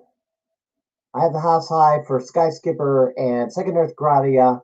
I did get those on my visit last weekend. I had Strategy X for a few days, but Andrew made a special trip to the arcade on a Tuesday to just take this score back. And then he upped it earlier today. And he also took some other scores. Riot, Savage Rain, Now the House High, and Boxing Bugs, and Fantasy. So Andrews now's got 200, well over 200 scores. Ross Haggis over at Underground Retrocade took Star Trek Voyager back from me. He had the previous score. Yeah, I had that one for a few months. So there is. Andrew Owasco has 204 house highs at the Galvin Ghost Arcade right now. I was able to move up to 8th place. I had a few more points when I had Strategy X, but, I'll take what I can get. I got up to 8th place and got out of 10th. For how long? I don't know. But this guy up here, John Liming, I will announce that he will be on the Crimeycade podcast on February the 6th. So yes, John Liming will be on the Crimeycade on February the 6th, besides after the Game Shop Roundtable. And the tokens, yes, Ender is past 9,600. Mossy's still in 3rd. I managed to pass Jamie Tibbetts finally. But I got a little work, but I got to catch up to Mossy somehow. All right, we're going to have to see how it goes. Weekend's going to be real interesting. I'm going to find out what the heck's going on. Kim Cam Blackman, JP Pitts. And JP Pitts wants to be on the podcast too. But he can only come in on Wednesday. So I got to fit him in somehow. Because I may have other things to do on a Wednesday night. So I guess I'm going to have to bring in JP Pitts a little sooner. Won't I? All right. I got what I need to say. So for those who watch this later, thank you. But we'll see you next Thursday. And have a good night, everybody.